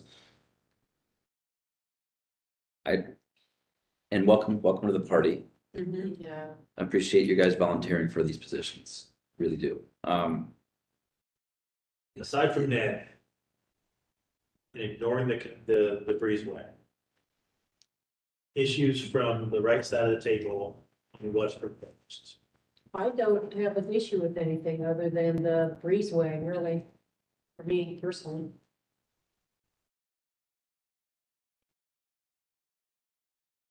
Yeah. Don't see issues. But I do agree, if we are taking that existing lead-to as non-historic, which I think is what Ned's getting at, I do like previous design better. Without the Better connector. architecture. I think But that was not the question. right. I think the big question is, in fact, the breezeway. That's right. No breeze. Take your addition and move it to the west and close the gap down between the addition and the garage. And I can't think about that myself. Then everything just becomes a connector. and just put an awning between the two. But you want them to build a connector in between the addition and the previous rebuilt lean-to. Is that, It's like a project full of correct? connectors. Yeah, I would, yeah, That seems counterintuitive. you want a lean-to, a connector, an addition, and then a roof, so then a garage, so. so move all this over and put a little connector here. That gets these overs lined up. And then as you're moving this over, you're cutting down this distance here, just put a little roof over it. Like we did on Lansing. I agree about the roof. Get rid of the walls. I don't need a gasket. It's a leaf trap. No, to me, it's, Is that how much? just read the ancillary building. It would never be built up against the back of this.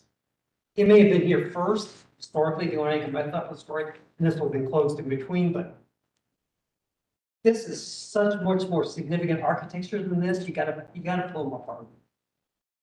Then when you say gasket, you talking 6-inch, 8-inch? Yeah, 4-inch, what- 2-inch? So what? 2 feet, just a glass thing to separate the two. And so you got a space in here, and you got a space in here, or not, it's on the backside right there, but here's the big one I'm talking about. But this big vertical wall, like, which is so much taller than this, is pulled away. And you're maintaining this E line. If we were to notch the front to create a visual gasket, a visual. I want this whole second story wall moved right out. I want this, I love the massing, I like this, I really do. I just want this massing moved off of this. Divorced from it. I mean, it's only 18 inches taller that we're talking about. It's not that much taller It's than got it is. the massing is, this is a mass element. It's a block. This is a weak addition to the back, to be honest with you. And to me, it just, you pull it over and you put space in here, connect it, whatever you need to do, and then you shorten this down. Can I ask a follow-up question? Because a few minutes ago, you're saying that porch addition is tear it down, put the addition to the house. What if we reimagine that addition, designed a better hyphen out of it? Say that again? If we take that addition, right now, How much are you rebuilding this? I mean, it's leaning over a lot. We're saving potentially the foundation. It's the footprint though of the existing. So all the historic structures get lost. But the vision of the lean-tos. The historic piece is gone. I mean, if you want to recreate it, that's up to you. I would make that a condition of moving forward on this. I mean, I hear what you're saying, but a hyphen connector to a hyphen. I think it's gonna be, To me, this is not a hyphen. This is a one-story shed addition on the back of the house. And typically very utilitarian. So I go for bathrooms and kitchens and that, because the original houses didn't have that stuff. They added the shed, or they enclosed the porch in the back to put enclose the lavatory, enclose the bathroom, that kind of thing. Barely had a foundation underneath and barely had a floor underneath. well, we haven't checked how deep the foundation is on that. But beside the point, if it's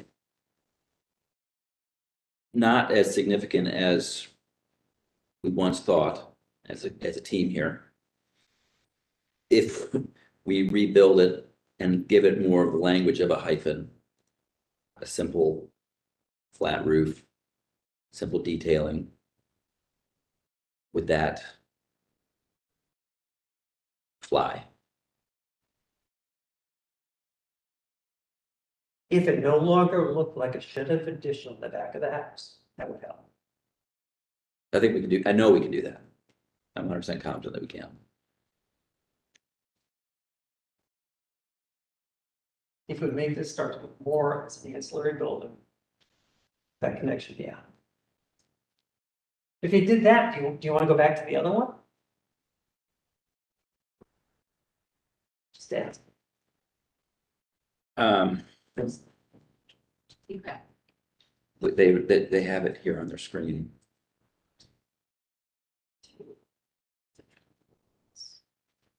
My previous, they showed this one. So yeah, the very first one. This is count. This is. They were covering up.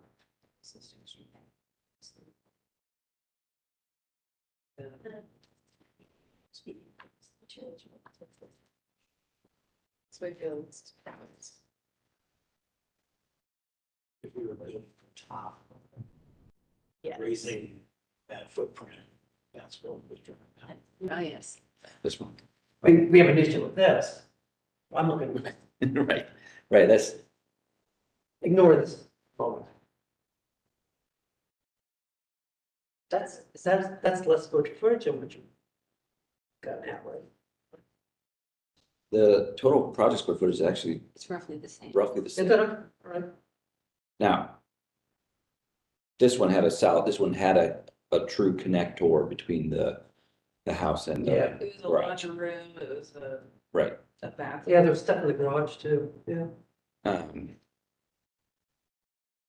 This would negate our motion on the variances, of course, but we'd have to circle back and talking about connecting to the garage. You Variances never will think apply. about that. What's that? Variances would still apply, except for the.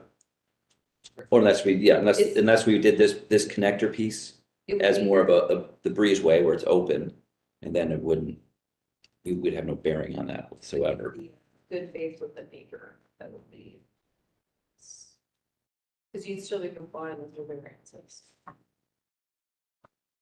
The Okay, and neighborhood will just like the current condition. This plan maintains that Yeah. 1.2 So, foot setback. I mean, is what it is. I don't like the addition that was put on next to me either. It's 2 stories tall, it says no windows. Yep. Okay. I had no say, that's what it is. No, it was meant for a common. Okay. Yeah, I don't, that's life. yeah, that's fine. I guess the question is what to do about the existing shed addition. Let's talk about it. My opinion is if you're basically tearing it down and rebuilding it, the historic structure is gone. So Rachel brought up a point, we had an application, 2 months ago, 2 or 3 months ago, where they were putting a second floor on top of the existing. What was that? And we're trying to keep all the reference to the original roof line, everything else. Doing this kind of addition, It's counter to our opinion. literally. They want to keep. Yes, but is it not the commission's responsibility to ensure the safety of the system is right? It was, Regardless. it didn't have to be rebuilt. Remember, we let him take the roof off. Yeah. But it didn't have to be rebuilt. If this is essentially getting rebuilt, it means we're letting them demolish it. Yeah. And that's a whole different thing. Fair. I mean, you're right, I agree with your logic. Just, I think that's the difference there, is this one's so structurally unstable. Just That, wanted to make sure we had, oh, yeah, absolutely, yeah. yeah. Yeah, I go back to earlier conversations about projects of small cottages and chew. yeah, The the current, frame, the new current schema is keeping that initial kind of as it is, and then adding to the rears, keeping the mass separate versus extruding that mass out, which is what this does. That's what my big push. well, this, and there's, back when Cheryl was way back in the days, we kept adding those things, and we kept calling it, look like, they called it a locomotive and a train. Where this was the engine, and then you had all the cars behind it, because it wasn't reading as mass anymore. It was just, which is kind of my issue with this. It's just starting to look like run on building. The new one feels like it's gonna be connected regardless. Everything's gonna kind of connect together, Yeah. but it's still keeping the masses as by turning things and rotating it, it's keeping each piece reading as its own thing. I can understand your point about the gasket. My big thing is, I think that is that mast, the addition of the mast is a bigger mast. Together. It's a better mast, it's architecturally better than the shed thing, and therefore it should read like an ancillary building. That's my issue.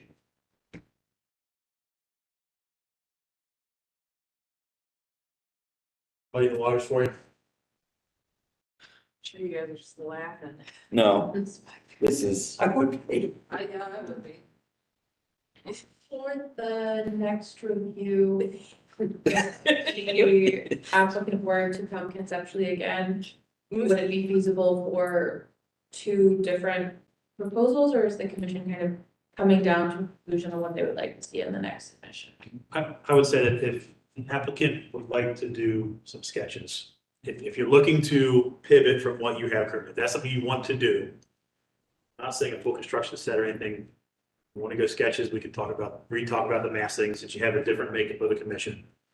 You want to continue on the path you're going down. I think you've heard the feedback of the current design of where it stands with the commission. So I'm not gonna say you have to continue on this path. If you want to change course, that's fine.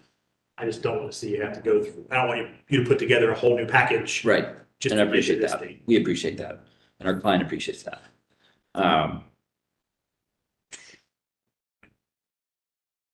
You know, the class gets some cost at this point, so. Yes, yes. Time.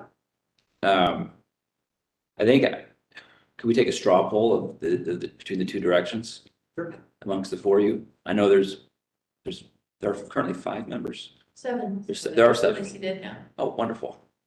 Can we take a straw poll of the 4 that are here? Sure. Of between the two directions, start there. Are you looking for A or B, or are you looking for in favor of and in favor of? In favor of. Okay. Feels like the high out here. Well, there's, So this one, if you moved it over, it'd be more with it, because you're respecting the shed as a separate entity. The other one, if you can justify tearing down that shed and getting rid of it because it's so structurally wasted, and it's not worth rebuilding, because, hey, you've torn it down, it's gone, because it's so bad, and you wanna go with this, I'm for it. Rachel, where you at on the two?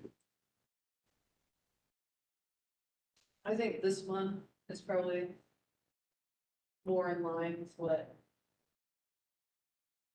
I believe would be appropriate. The other one just seems too locomotive, mini-me type style for my choice. I mean, taking I know you asked for a straw vote, man. it's fine. Taking this piece out. This we do also. I know, Yeah. but is that as architecturally different? Using, I mean, the only thing really different would be, what's More your, different, appropriate. I think, yeah, but it needs to be the.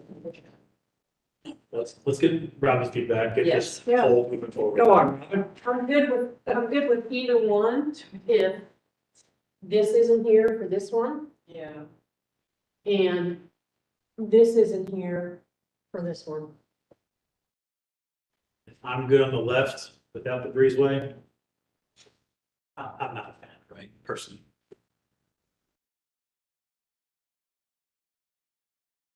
Okay. And you have 3 more others. Right. And the big thing is a very visible site. correct. So we should come with a heavy landscaping plan. Lots of ivy. Can we have it grow on the brick? In this case, yes. All right. Everything you need so far? Probably You get- It clears mud. We'll be back in a couple months probably, hopefully for a vote. key entrance around in the. No, I'm just kidding. just hit the done button. Yeah. Put it all Just put some, just put some in the top. Oh, we haven't talked about that. We don't have to come to you guys to dig holes, do we? No. All right, We good. can't see it, you're good. It did come out. Okay. Well, thank you for coming in. and- Thank you for all your time and thoughts. Appreciate it. Which was similar, but I think we said it when we started. We knew it was gonna be a long slog. We'll get there though. item 15 is withdrawn. That's the last item on the agenda. Is there a motion to? Two very quick notes from staff, very quick, I promise. For the March hearing, it will be in room 205, same date, same times, next door. There's a conflict with this room. And just letting you know, it was a conversation in the office about chair elections, but according to the German Village Commission bylaws, those will occur in June. So we'll put a notice in the May agenda and you actually vote on chairs for June. Okay. And then we'll. All right. That's it. Is there a motion to adjourn? I move to adjourn. Is there a second? Second. Any questions on the motion? It passes.